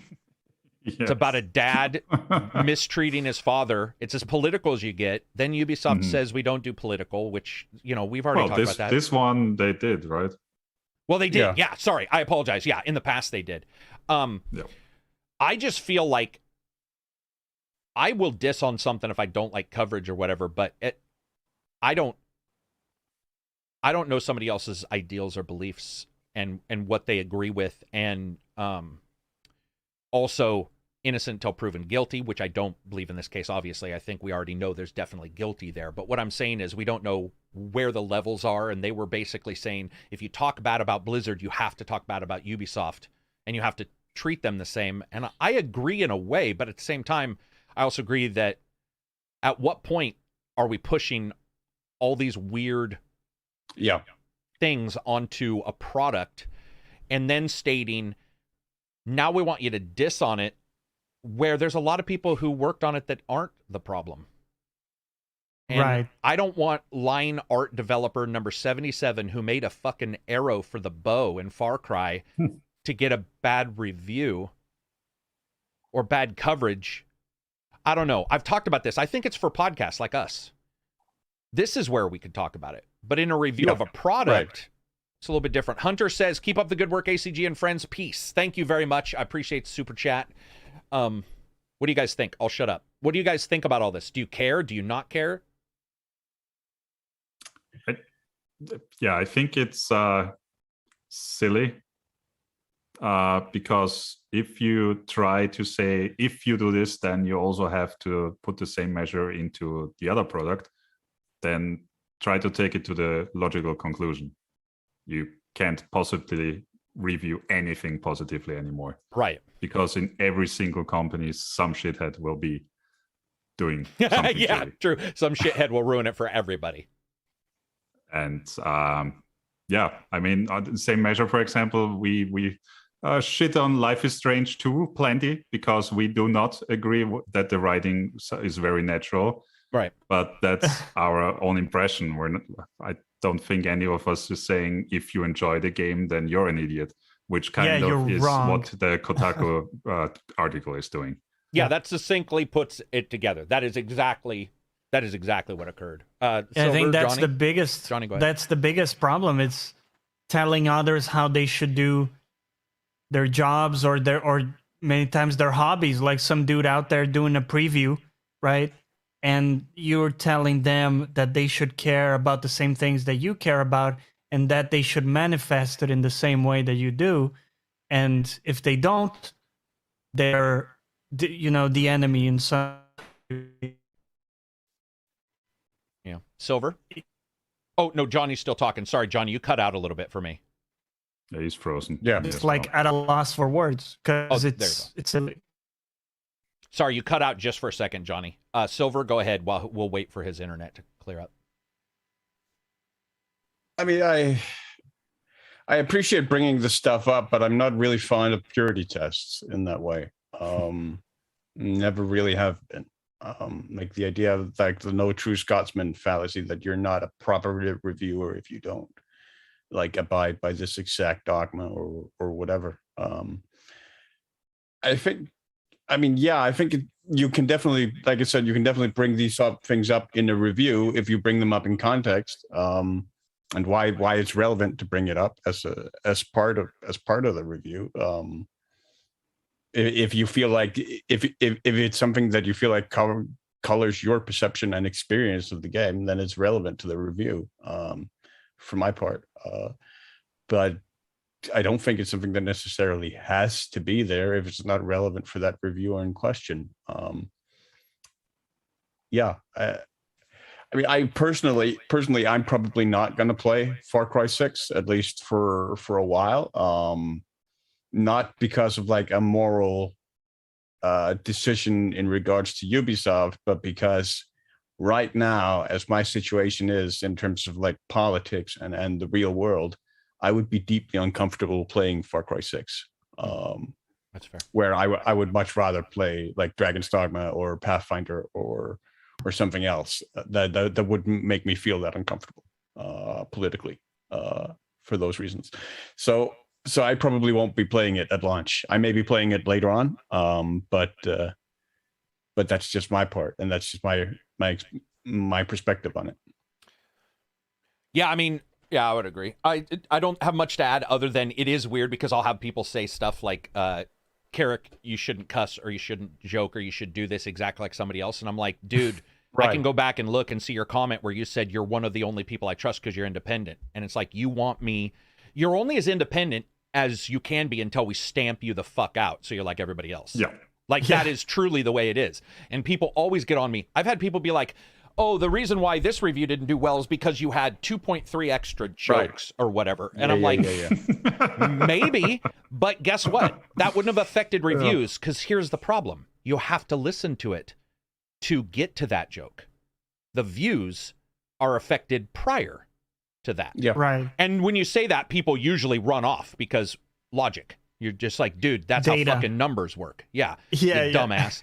But the thing is we stamp out individuality the moment it becomes the moment it gets to a certain point. People, I don't want to say all because I certainly don't. There's some things I do like, some things I don't about people doing particular things. But with this and pushing that onto people, I've always stated like the reviews, I'll review the product, and then in podcasts, I do think it's worthwhile talking about like, oh, what's happening here, what's happening there. But additionally, 1,000, there's a reason why we don't do civil justice where all of us get to vote with a thumbs up, thumbs down vote. And if somebody gets killed, if somebody did something wrong, because it'd be fucking anarchy, man. Because at this company, if you fired all the head people, still people wouldn't be happy. Somebody out there, and everybody will be like, well, my voice matters. Not really. Not unless it's an informed voice. If it's just a blathering crowd voice, it doesn't. But at the same time, you do get these people who want to control it all, probably for a positive reason. They want these things checked, which I think we all do. I mean, you have to be a pretty shithead person. And I don't surround myself with shithead people. You guys do, because you're on here. But I don't. Surround yourself with people better than you. That's the plan. That's what you should always do. But seriously, when you look at this kind of stuff, I get it. But at the same time, fuck you, man. Like, that's just... That's raw because you're telling people, I'm not even going to tell you how you exactly should do it or give you a metric. You just didn't meet it. I mean, that's like a girlfriend or boyfriend where you come home and you did something wrong. You don't even know what it is, but you're in trouble. And you're like, huh, what? That's a bad fucking relationship, man. And admittedly, people will be like, well, that's good talk, blah, blah, blah. I don't care because they do have a voice. They did it so we can talk about it. Just like people can bitch about my reviews. But fuck you, man. Like, fuck. If somebody wanted to say, you're playing it online, that game will not be online, so therefore it's a weird way to cover a preview. I would have never said a word. I would have been like, okay, that's a legitimate, like, we're in a weird time where we can't go to somebody's house and play their game. So we are in a weird time. I get the complaint, but this is just stupid, man. You're just like, you don't feel the same way as me, and therefore you did it all wrong. Yeah. And I mean, I haven't read the article in question, but it does just sound like the typical purity test bullshit.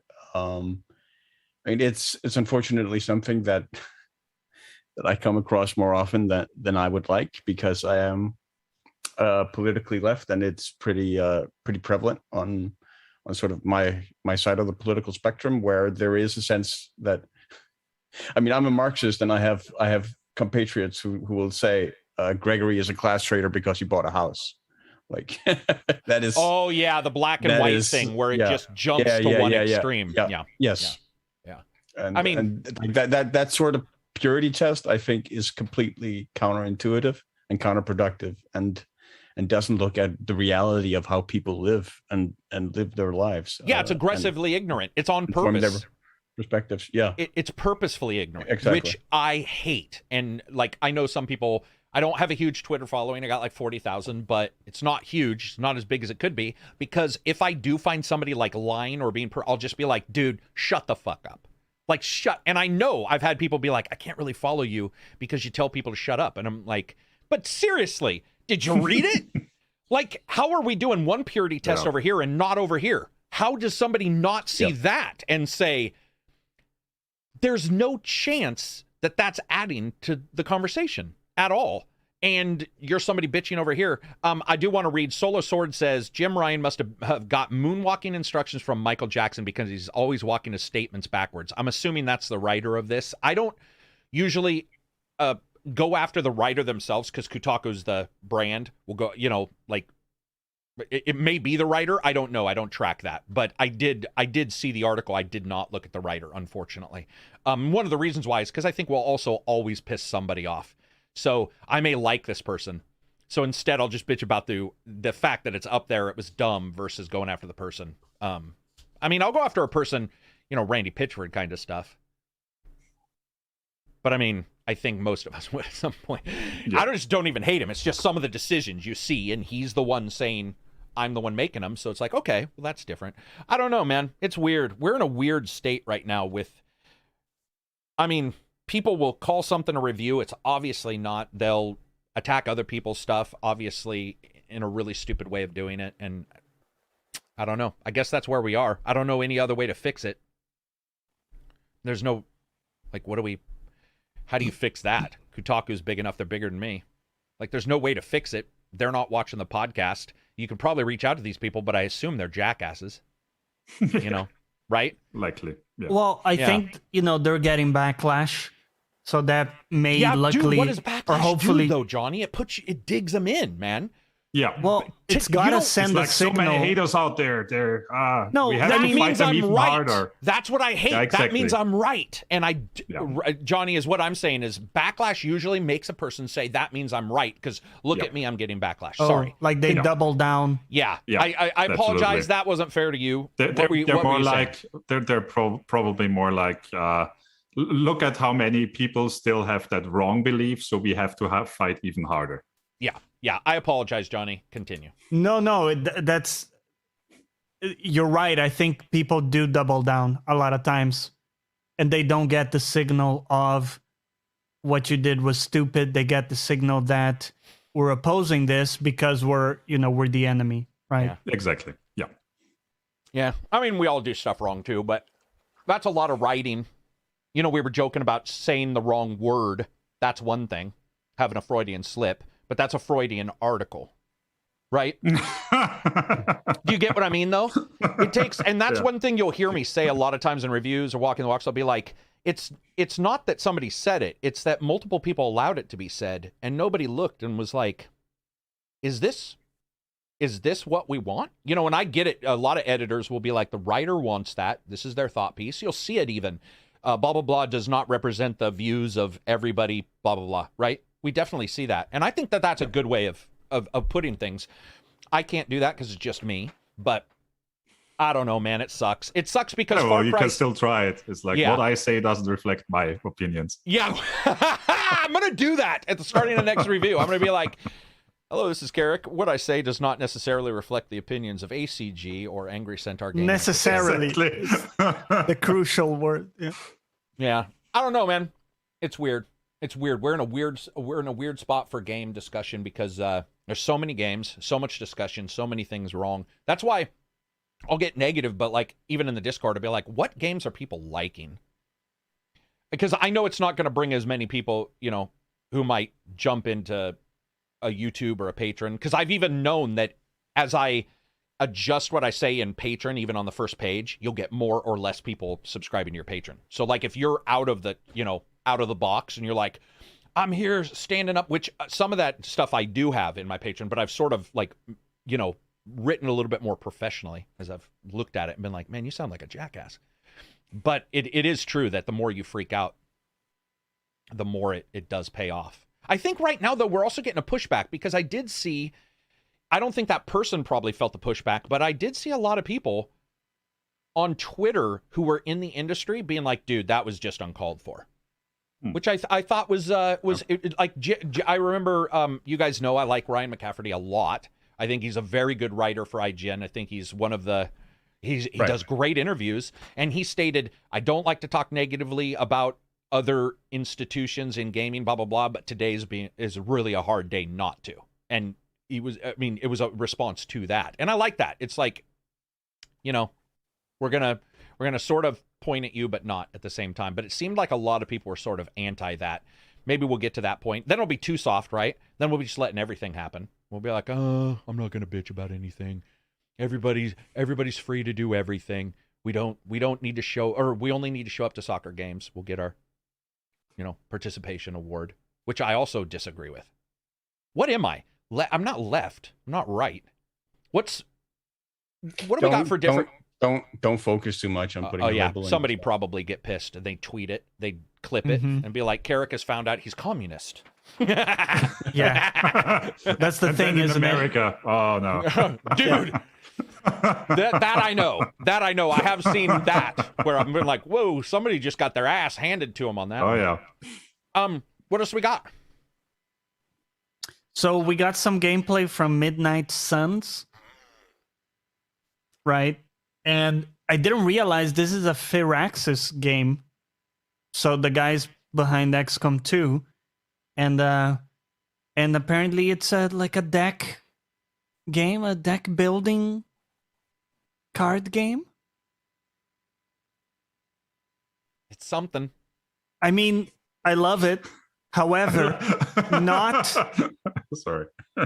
really what I was kind of hoping for.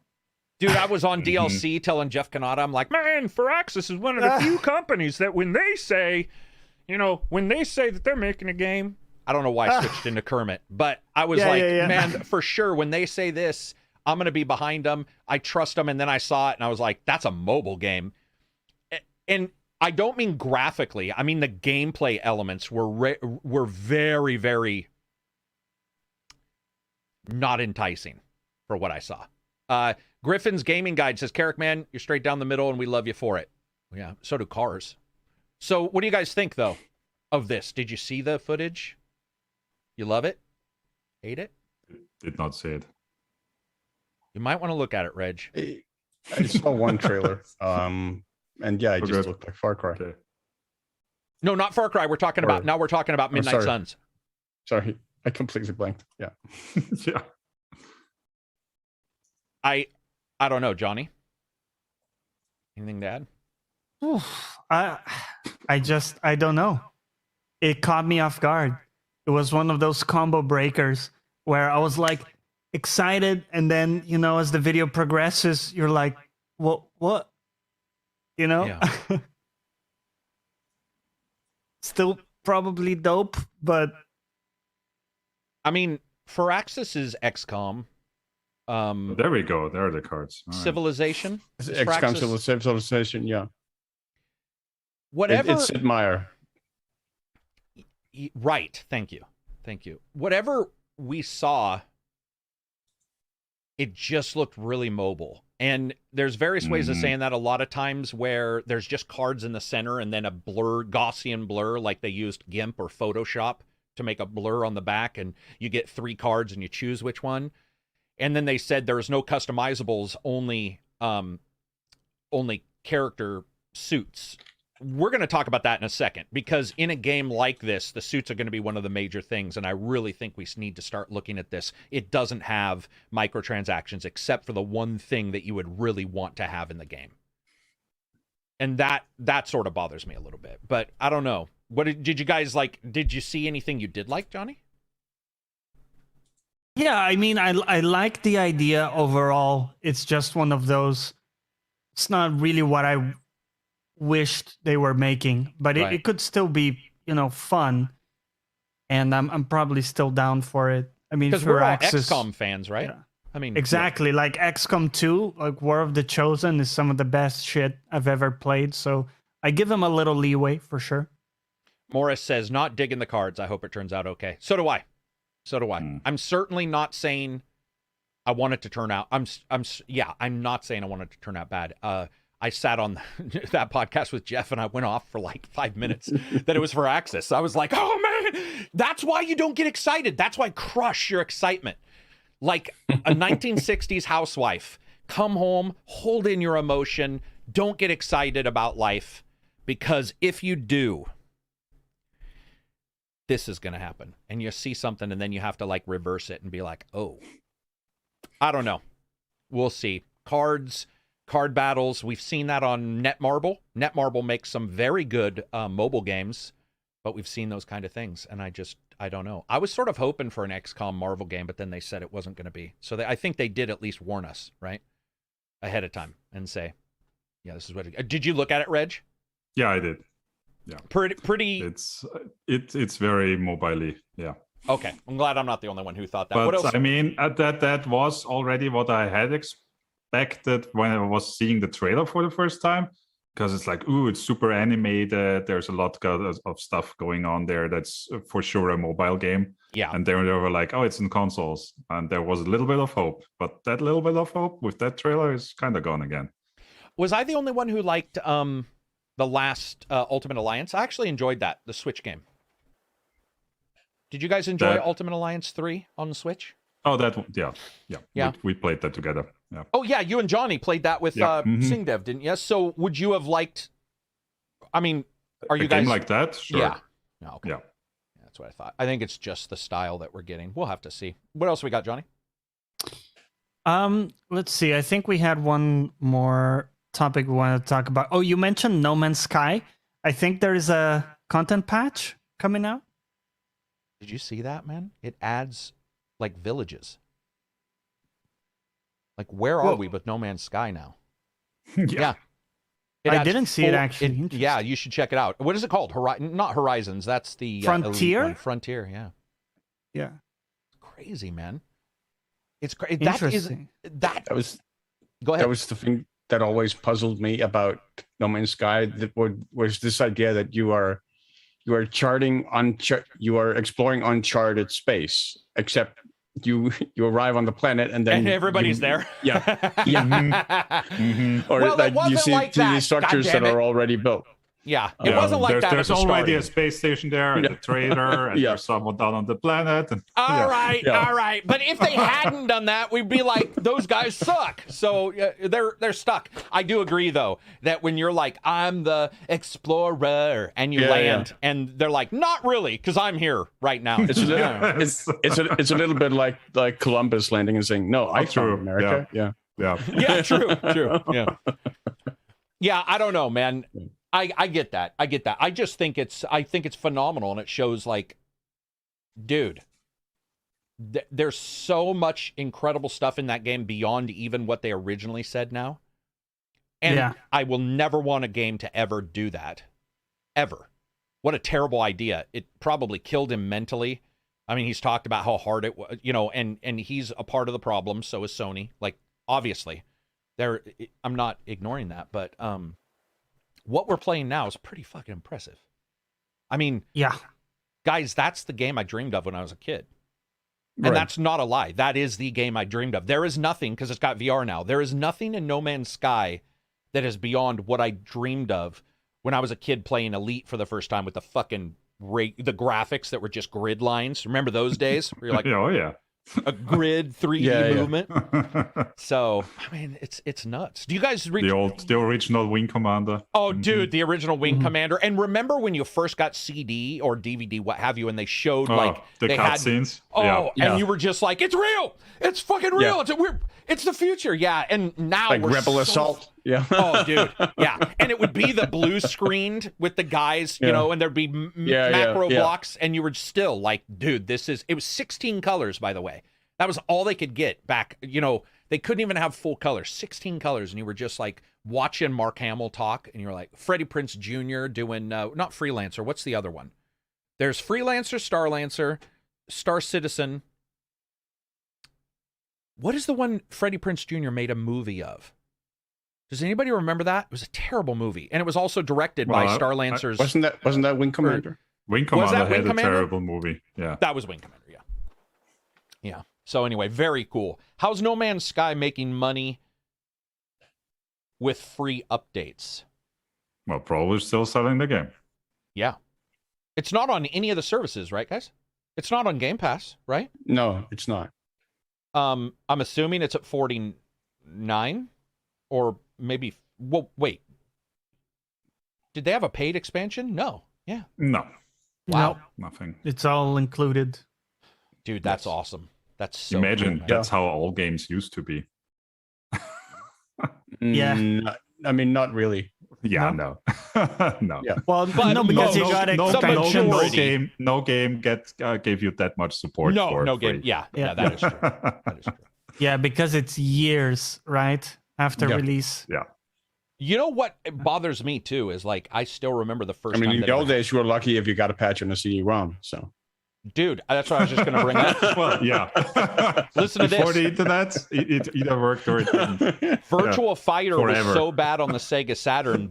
Everybody who bought one who sent in their registration card, they gave you Virtual Fighter's Remix, which had MIP textures, which nobody had done on the original.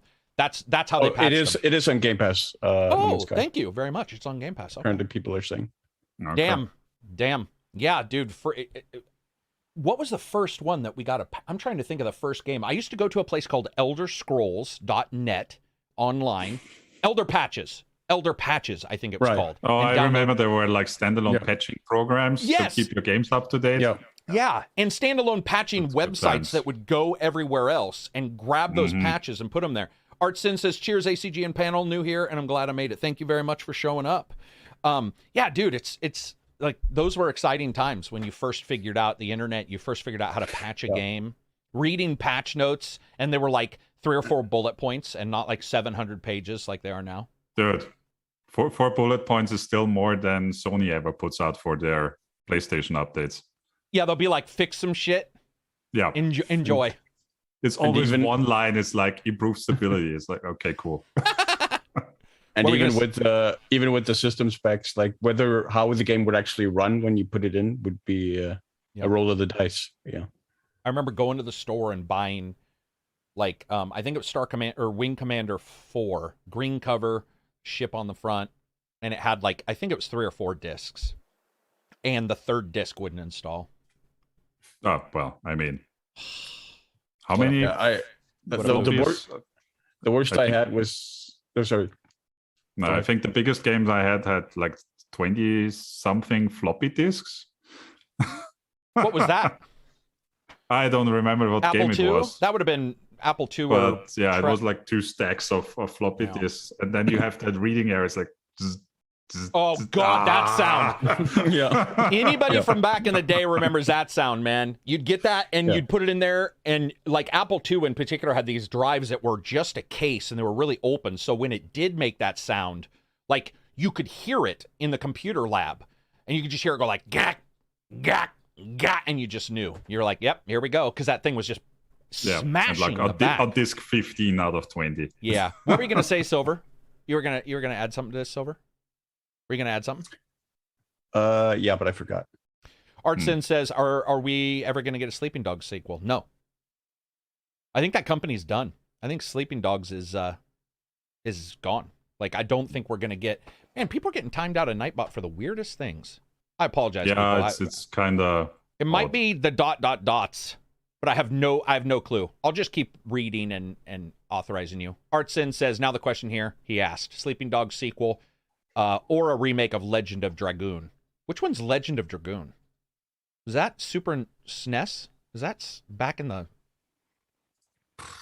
I think that's PlayStation 1 and SNES. That was PlayStation 1, I think. I don't think it was Super Nintendo. Oh, gotcha. Yeah, that's the same system I didn't have.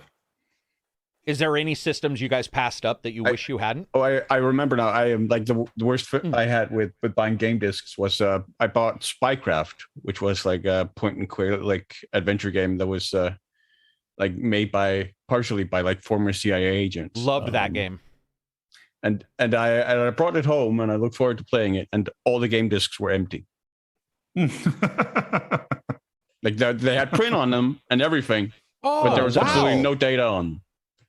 Oh, like nothing had been burned onto them. Oh man, I've never heard of that before. That's crazy. Here's something. And like I hadn't kept my receipt either because it's like, no, I'm not gonna need it. Like I hadn't imagined that would be a factor. Like, what about you people in chat? What's your worst gaming experience when it comes to technical stuff? Like this kind of right now I'm dealing with one. My Xbox Syndicate. I have the physical copy, not the digital copy. So I put the physical copy in because I want to play it on my Xbox, and it won't install on the disc. And so really the only way is, because it's so old, would be to rebuy it. And I've already got it everywhere else. So it's that thing where it's like you're sort of stuck between the two types of delivery right now. I think a lot of people get in that with physical and digital, where they sort of get stuck between two. They have one version, can't upgrade the other. Because I think on PlayStation that happens a couple times where you hear somebody say, oh, I have the physical version, or I have the digital, you can't upgrade it, or what have you. A new Legacy of Kain would be amazing. A lot of people want new Legacy of Kain. Wasn't there already one? Wait, I thought Legacy of Kain got a... No. Maybe it didn't. Okay. Defiance is still the last one. Oh my God, Pete says, I played the whole game and the memory card was full and I couldn't save. Damn. Yeah, that's rough. Yeah. Abbreviated reviews. Sorry, Nightbot's just going nuts. I'll have to disconnect. I bricked a motherboard by peeling the insulation stickers off the backplate for the heatsink and mounting it. Damn.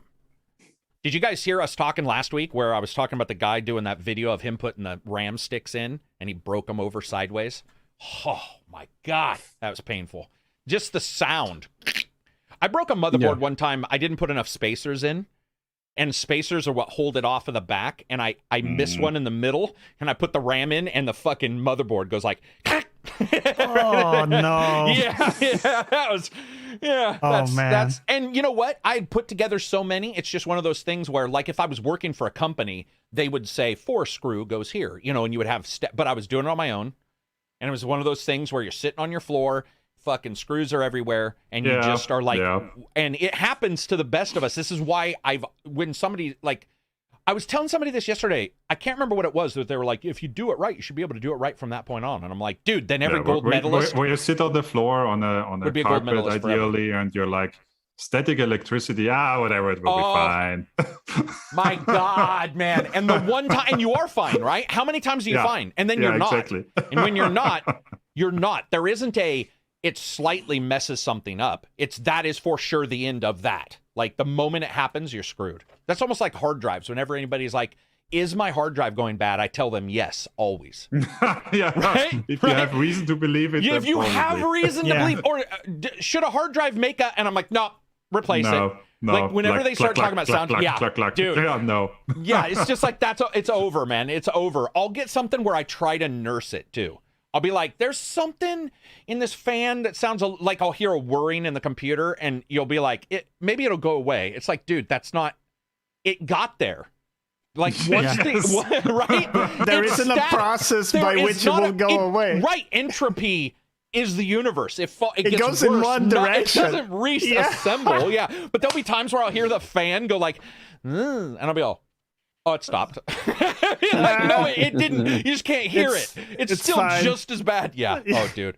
A lot of people are saying red rings. Yeah, red rings were. They That's got to be the biggest recall of all time, right? In gaming entertainment for any of us would be Red Rings. I mean, it was $3 billion. That was pretty big. Yeah. Vista's I don't probably think anything close. else comes.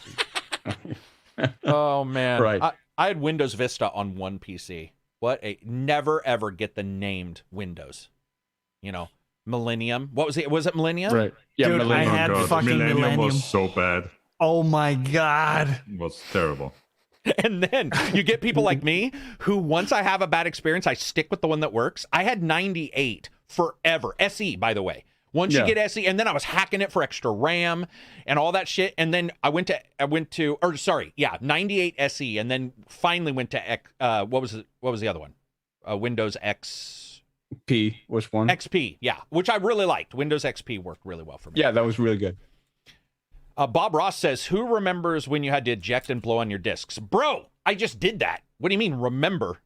I've blown on multiple discs. And by the way, blowing inside of a cartridge, you'll hear people say don't do it. And I'm going to admit you probably shouldn't. But that has fixed so many issues for me, blowing into a cartridge slot where the cartridge won't. And, they'll be like, well, your breath will get on it and the particulate. And I'll be like, yeah, but it works right now. So get me through it.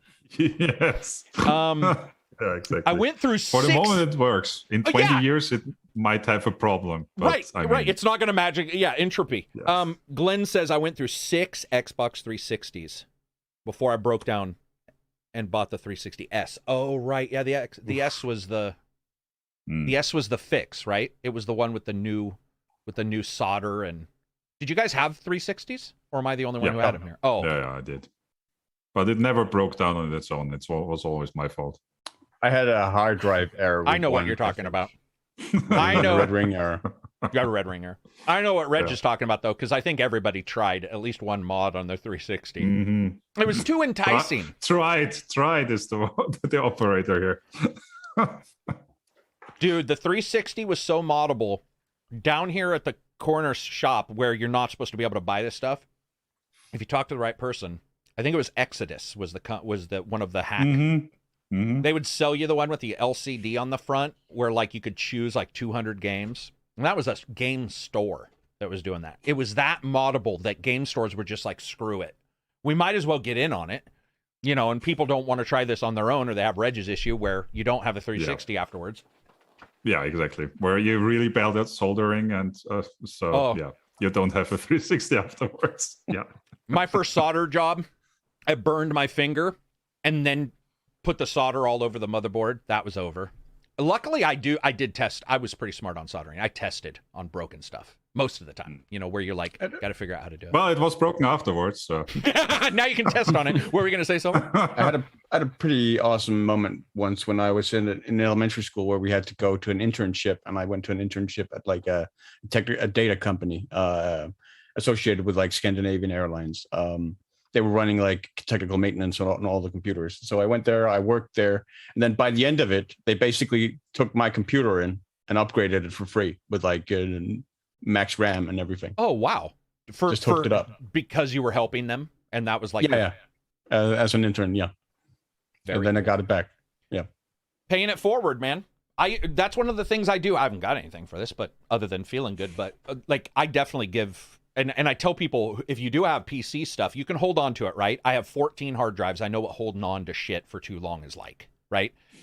But you can also donate those to schools and stuff. And right now, schools, as fucked up as they are, I don't know exactly everything they can take, but definitely donate if you can. That's one of the things I forgot to say last week is if you guys have a chance, donate anything you can. Because I went in to get my surgery. First, they didn't have enough blood. And then by the time they did, they were COVID shut all elective surgeries down. And I waited too long to where it's not elective. I'd need it. And I was like, well, fuck. So now you're just screwed while a bunch of people are laying on the floor dying and you're feel like dying. So if you can help other people, donate food, donate clothes. Clothes is another big one. There's a lot of people. I don't know about where you guys are. They've done the thing where they don't make you pay rent now. Or what, the rent hold or whatever because of moratorium, right? Yeah, but that doesn't stop everybody, and it certainly doesn't pay for a homeless person to not be homeless. That's helping the people who are already somewhere. So if you can, man, donate. It's very cool of you to do so, and it helps people. I'm going to read some of these. Remember how long it used to take to download a patch? Yes. I also remember the sound when my mom would pick up the phone. And the patch would stop. When she'd be like, what's that sound? What's that sound? I'll be like, I got to start over. No, I was at 50%. Oh, dude.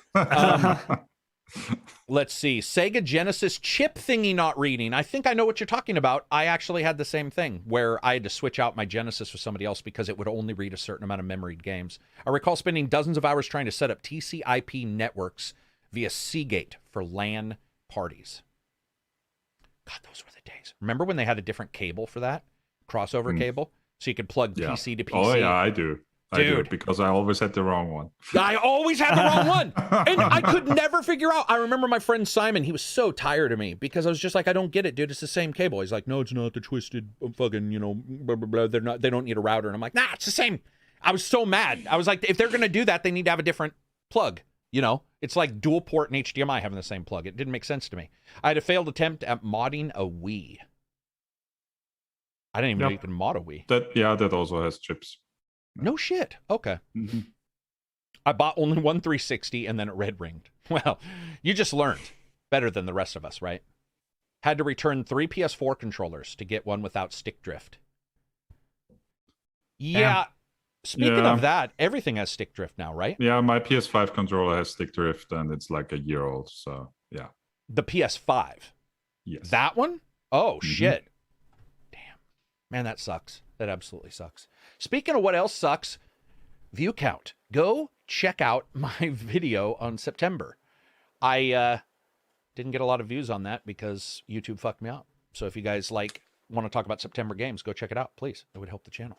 Help the channel immensely. And thanks to the patrons, by the way. You guys are now pretty much the reason why I'm still able to create videos, because YouTube hates me. And here's what's weird. All these, did you guys see the big YouTubers coming over? Yeah. Lupo and... Titman? Not Titman. That would be a weird name. Yeah, it's Titman. Tim. Titman? Something? The Tim- Titman? No, not Tim- Titman. That's not- okay. Whatever. That We're looks like digressing. for Pornhub, maybe. Right. Anyway, people are coming over to YouTube, and it's so funny because a lot of people are like, yeah, there's no hate raids on YouTube and blah, blah, blah. And I'm like, what? Yes, Yeah, there are. because it's always there. It's literally always there. That's exactly right. I'm You like, don't need a rate for it. Nightbot, by the way, is deleting people because I've set it too high, because you do get a bunch of racist bastards. Like, it does happen. So I'm hoping a lot of these people coming over aren't, under the impression that it's some magical, in fact, it's a cesspool. So I don't think you should expect anything like super above and beyond, but I do hope that we do see YouTube switching some stuff Tim up. the make it a little bit Tatman. easier. Yes, honest mistake, guys. Okay. That was, Exactly. I guess, a slip right there. Oh, There you Tim go. the Tatman? Yeah, not the Titman. I'm sorry. Honestly, Sorry, Tim. Tatman doesn't make any sense to me, so I would have legitimately thought Titman was more correct than Tatman. I don't know what that even... Tattoos, I would imagine. Oh, gotcha. Artsin says, did you guys ever play the original Bard's Tale on Apple II? Of course. Apple II, Bard's Tale. Listen, here we go. Bard's Tale, Thief of Fate was 3. Bard's Tale, something of Skya Bray was 2. Did you do any of these, Reg? Bard's I Tale? did not. No. Silver? No. Johnny? Too old for you, No. right?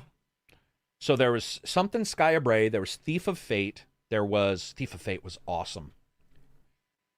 Can't remember the rest of them. But Bard's Tale is quite literally like one of my favorite game series of all time. What else do we got? Anything? I think that was about it for news and topics. Questions. Let's finish them up.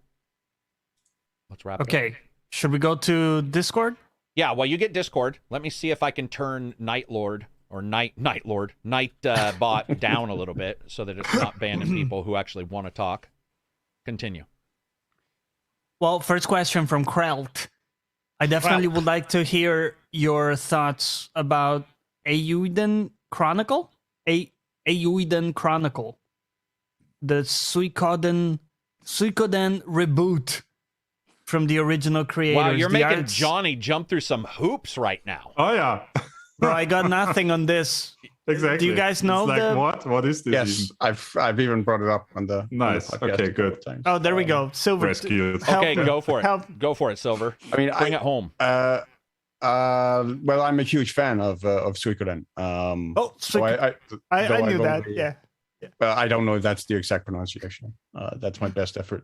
I could be wrong. But I'm a huge fan of the first 2 games. I haven't played beyond that, but like the sequels, Suikoden 2 is one of my favorite JRPGs of all time. And I was really excited to hear that they're rebooting it. So I'm looking forward to it. I haven't seen anything beyond the fact that they're doing the reboot and that they successfully kickstarted it. Yeah, it has a crowdfunded Steam store page. You can look at some screenshots, and it's coming 2023 apparently.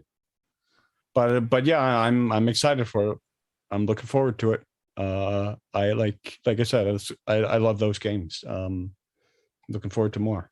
Like it's really like it's been one of those things with Konami, one of those franchises they have, like so many others, like Castlevania, like Metal Gear Solid and whatnot, where they don't really do a whole lot with it, unfortunately.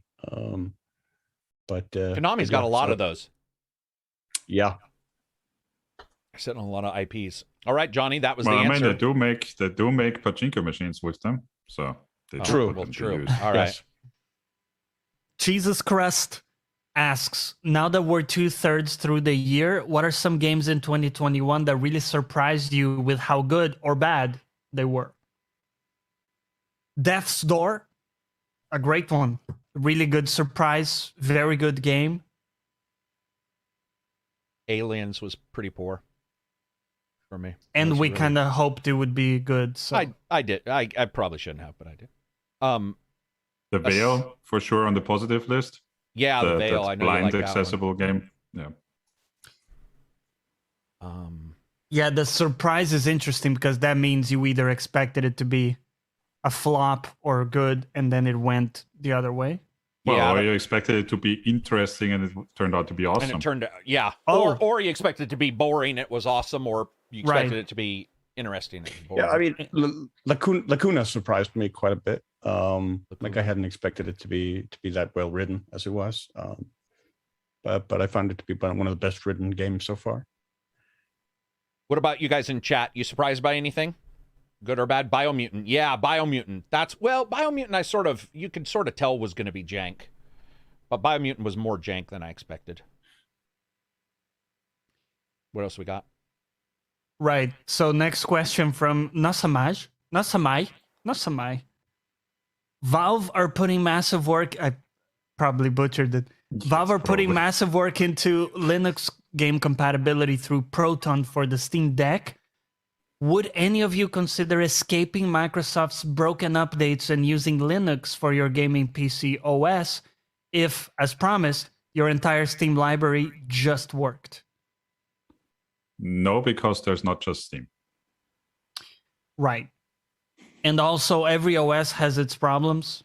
That's what I was going to say. Right. That's what I was going to end with, was like, no, because it's got its own. Yeah, absolutely. Even if it's just because it's less supported and it's harder to find other programs I like. It's just a different game of whack-a-mole, but It absolutely is.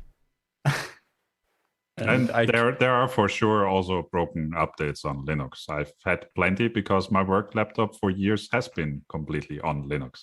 So it's There we not go. that perfect system that has no issues. and it's endlessly more complex in the sense yeah. that choose the right distribution for Good. you. If on Windows Update you click on update and you get like, oh, I have 2 updates. Yeah. On Linux, every second day you say update, you have 70, 80 updates for packages. Damn. I didn't know that. Yeah.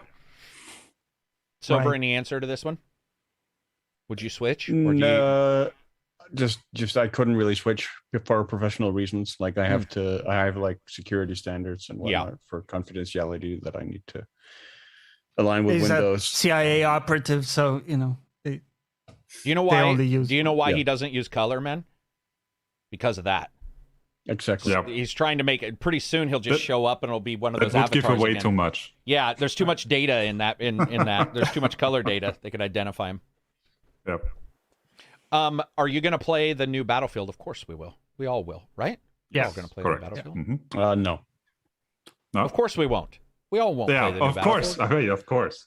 You're not going to play the new Battlefield? No, I mean, I don't really play online PvP shooters. Yeah, true. No, I get you. I get you. That makes sense. I get you. What new games do you guys want to see at PS Showcase? PlayStation Showcase? I can't really think of anything.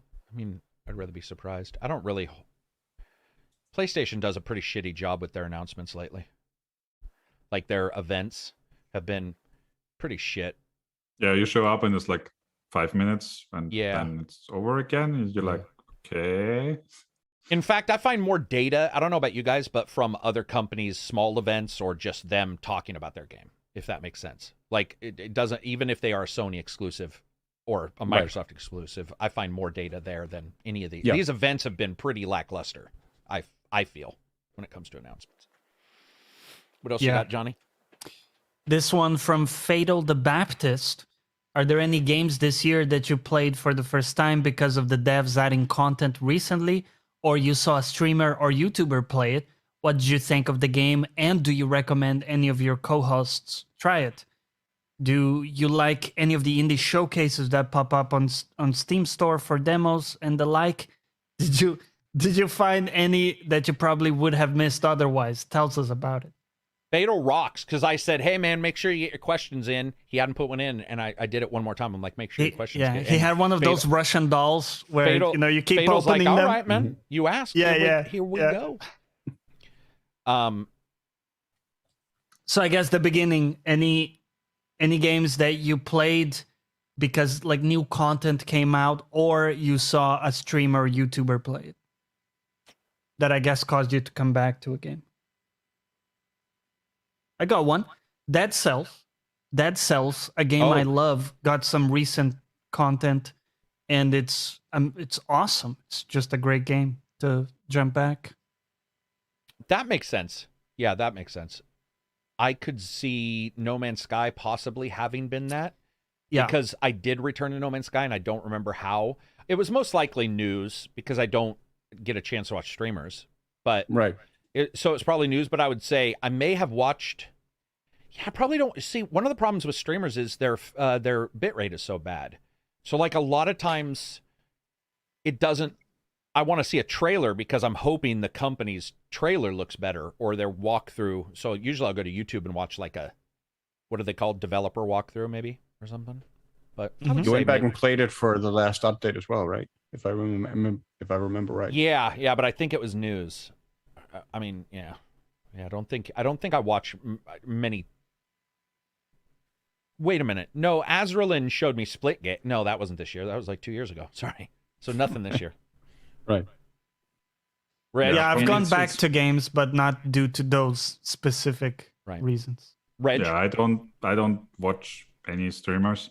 I stop by now and then for people I know, but I don't like watch anyone outside that. I appreciate it, Reg. I see you. Exactly. For me, it's mostly Steam itself, like news on Steam or like recommended games on there. Sometimes it actually lands a hit. Really? As shitty as it used to be, it's gotten better. Seriously, that's never hit for me, man.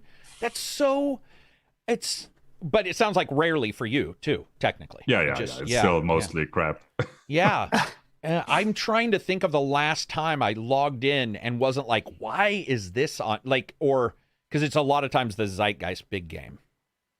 Or maybe the Zeitgeist indie game. Well, the Veil, for example, I discovered like that. And, no shit. Okay. And Scarlet Hollow, which is also like a super indie game. Is that how you're finding these indie games, Silver? Are you the front page? Does it ever tell you like, go play this depressing thing? No. I mean, the header. I don't really use streamers, but I do actually use YouTubers. Like there are some YouTube channels that help me like curate and like sort That's through. cool. all the stuff that comes out every single week. Right. Like one of the really good ones is one called I Dream of Indie, which I think I've mentioned before. Which is one of the ones I go to quite often. That makes sense. They do reviews constantly of indie games coming out. It's like, we saw you enjoyed that Alzheimer's game. Here's another one you may. Yeah. You may. Wow. If you don't remember that you liked that Exactly. Alzheimer's game, I was thinking like, That's here's what I the thought he Steam was gonna say. recommendation again. Yeah, oh my God. You should definitely see my Steam recommendation list. Yeah. that is so wrong, but that would be hilarious. Layered joke. Layered joke in there. If it was like, if it was like, you may not remember this, and it shows the time in your library. That's so wrong. That's so wrong. Man, that's wrong. Okay, what else do we got? This I'm losing it. Sorry. Well, that's because that's wrong, but that is. That was very wrong. iffy. Okay, this question from C2. After the Acti Blizz fiasco, Riot, Naughty Dog, and others, is it time for company employees to unionize? I mean, I've said that it was time like 3-4 years ago on this podcast. So yeah, I guess so. So that would be local, right? To a country or even a state or something, or how? Yeah, it would be. Yeah. I mean, it would obviously depend on the labor market in the respective country. Yeah. Right. Yeah, I don't know what you call it everywhere, but representation for workers is important. So yeah, I don't know if you'd call it union everywhere, because some unions are pretty shit too. But that doesn't mean representation in a group to make sure that they're not getting their fucking arms chopped off at work. Like, yeah, everybody should. There should. But the thing is I'm always, it's too much. I was just going to say. It's not a fix-all. Yeah, and I was going to say, I just can't believe that we even have to have a union. But that's beside the point. But to me, that fundamentally, they should organize. Yeah. No, fundamentally, the company should be like, why would you need a union? We're doing everything for it. Yeah. So I was going far beyond just being like, that's what blows me away. Yeah. Because like if I was working a company, I'd be like, well, even when I was getting people to help me with the channel, I'm like, I'm going to make sure that this is paid. Not, health insurance, because I didn't have that much. But even if you're a contractor, it's like you have to. Why wouldn't you? Obviously, we know why.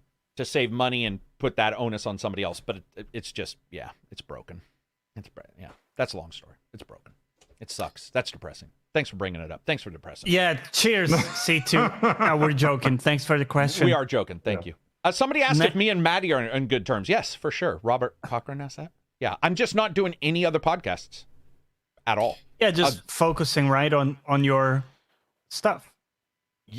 Yeah, and on like my wife works here now from home. Right. So you can't do, I can't do, what was I doing? Fucking 8 hours of podcasts in one day. Oh, yeah. Like, shit's not gonna fly. Like at some point. 24/7 podcast. Yeah, dude, there were times where I'm like, hey, hang on, guys. I'm coming off of the other one. Hang on, you guys. I'm coming off of the, it was ridiculous. What else you got, John? Yeah, next up, we got 2 more questions. Next up from Plague Souls. In 2022, popular fighting game franchise Mortal Kombat will be 30 years old.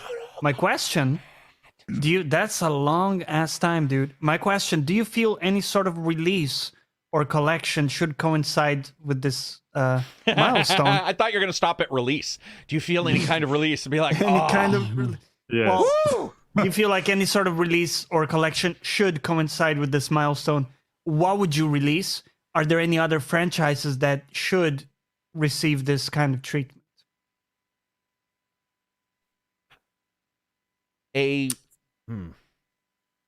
No. So you wouldn't see like a repackaging 30-year edition? No, because then people be doing 5-year. We already got 5-year reboot or remakes or what about reboots? Like 30-year anniversary complete with a K, of course, edition, where you have every single Mortal Kombat game from the first one in like one thick package. Okay, here's the problem. Are they all backwards compatible and forwards compatible? Are they all gonna work right Look, with the I same buttons? haven't thought this think through, okay? Johnny. Johnny, Also, man, you're who just has the wishing. rights with Acclaim and whatnot. Yeah. Or Acclaim. Like, yeah, I don't like the 30-year. I instead like the idea of fans doing it. This is gonna sound so. Let me reverse unionize for a second. I don't like when a company says this is our 30-year anniversary, and I'm not saying I don't like it like they're bad. I'm not into that. But if fans were to do like almost their own event or they celebrate it, it's less of a PR stunt. So like if somebody, so like when Plague's saying this is 30 year, I haven't heard anything from those guys saying anything, but he did. It'd be awesome if he on his Twitch channel was like 30 years, man. I'm doing a 30-year anniversary. To me, that's what gaming's about. Not the company telling me, congratulations on your hard-earned money. We have lived. I don't give a fuck about you. Like, I don't care if you're still around in 30 years. Like, we're not even connected. But if I do it, that shows the passion of a gamer coming forward and saying, motherfuckers, I've been here for 30 years and loved your shit. And by the way, I'm not saying companies shouldn't give back. They probably already have. I think that they've done collections. They've done DC versus Mortal Kombat, right? Didn't they do that? Or was it Marvel versus... What was the one that they did? Or was Mortal Kombat characters versus... Yeah, DC. I feel that was giving back to fans, because don't you guys think that's pretty cool? Comic books and Mortal Kombat, you're like, wow. Sure. But, man, fans...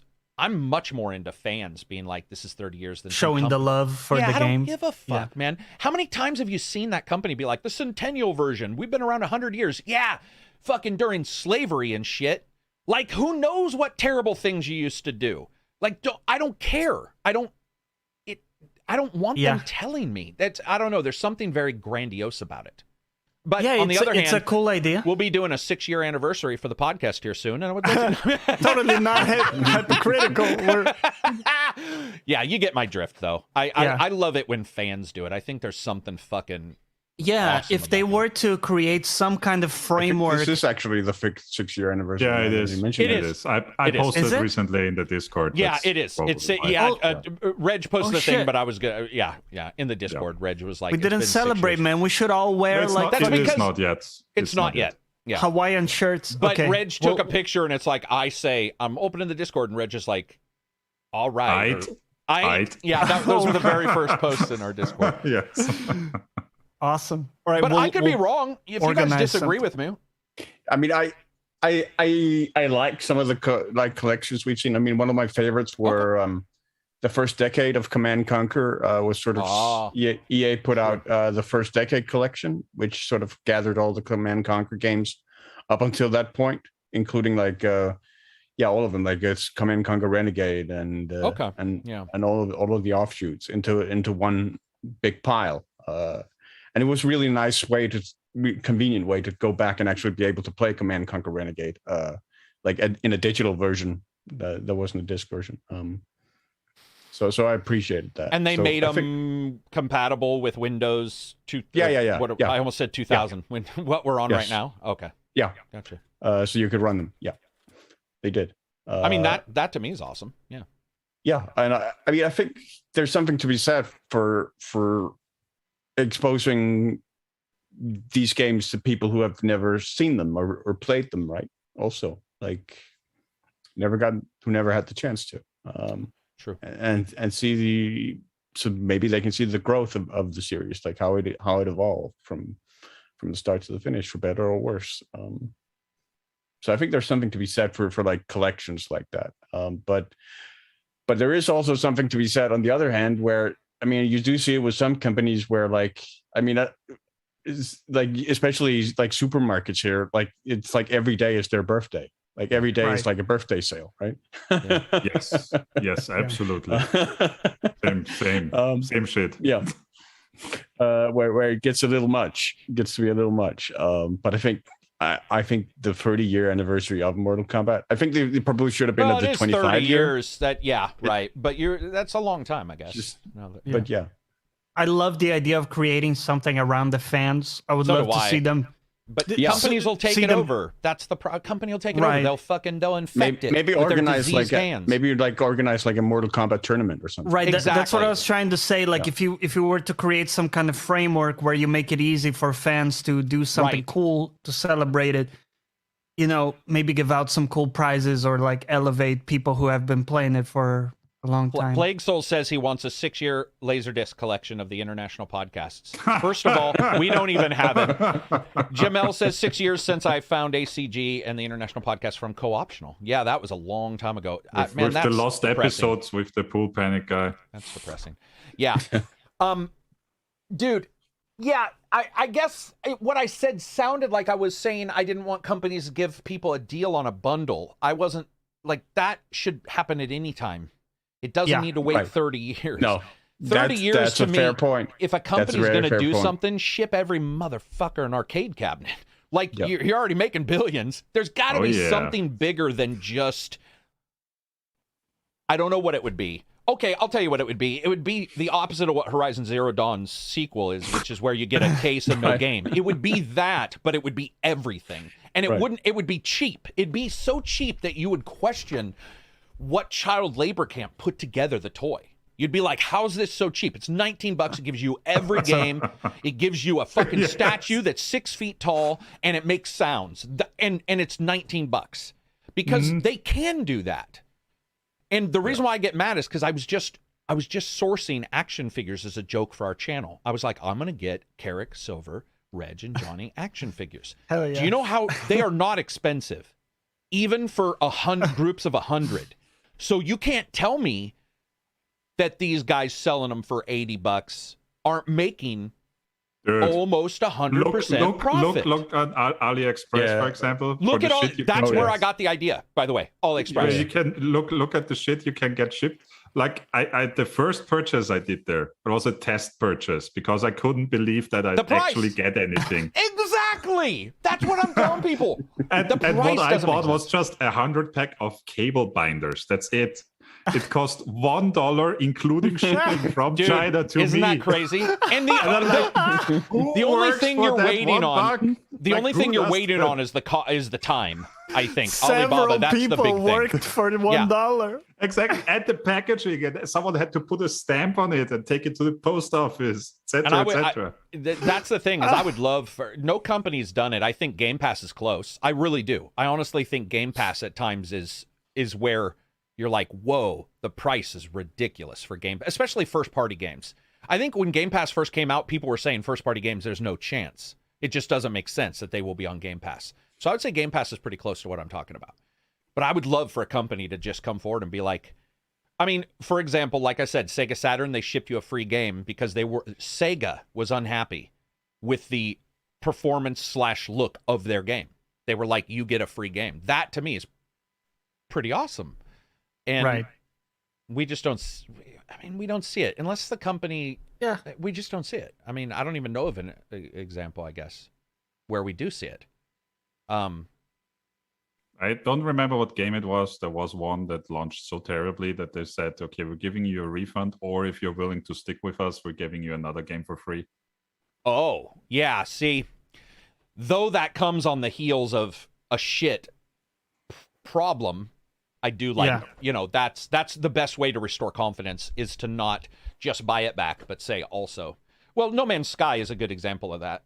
I mean, it is. It's unfortunate that we got there, but I don't think No Man's Sky... Oh, here's the question. We can end on this. I have a question for you guys.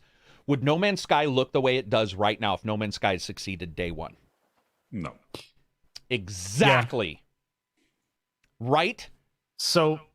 If they had success and they would have moved on to. So we should shit on every game that comes out in the hopes that it becomes the next. Well, if it promises at least. Yes. What's the heuristic we're developing? What do you think, Silver? Let's say the game came out, because I left that too open-ended, but No Man's Sky comes out and it's got sandworms, and the ability to do multiplayer. I think that was, the basic promises, but still nowhere near where it is now. Do you think it would be where it is now with its content? Or do you think they do No Man's Sky 2? I don't think it would be the exact same, no, but I do think there would be mean, I think it's impossible to sort of I know. speculate on. Here's the thing, black and white man. You gotta fucking be gray today. You gotta answer my question. You can't be like, there's multiple, so I don't. No, put your foot down. Come on, put your foot down. Would it be this? Would it be? You know, we get a lot from that game. It wouldn't be the same, but unlike Reg, I think it would still be getting content, and yeah. Well, yeah, because if it had been launching successfully, a lot of that stuff would have been in the initial version. That's why I sort of rejiggered the question to like if we got closer to, you know. In other words, how much of it? Yeah. Sorry, like how much of fucking dog? Sorry. Everything okay there? Yeah. You didn't see that because this is my house and not a green screen, is what I'm saying. Of course. The smallest room, as we said. Can you hear me echo? Oh, yeah, continue. Sorry.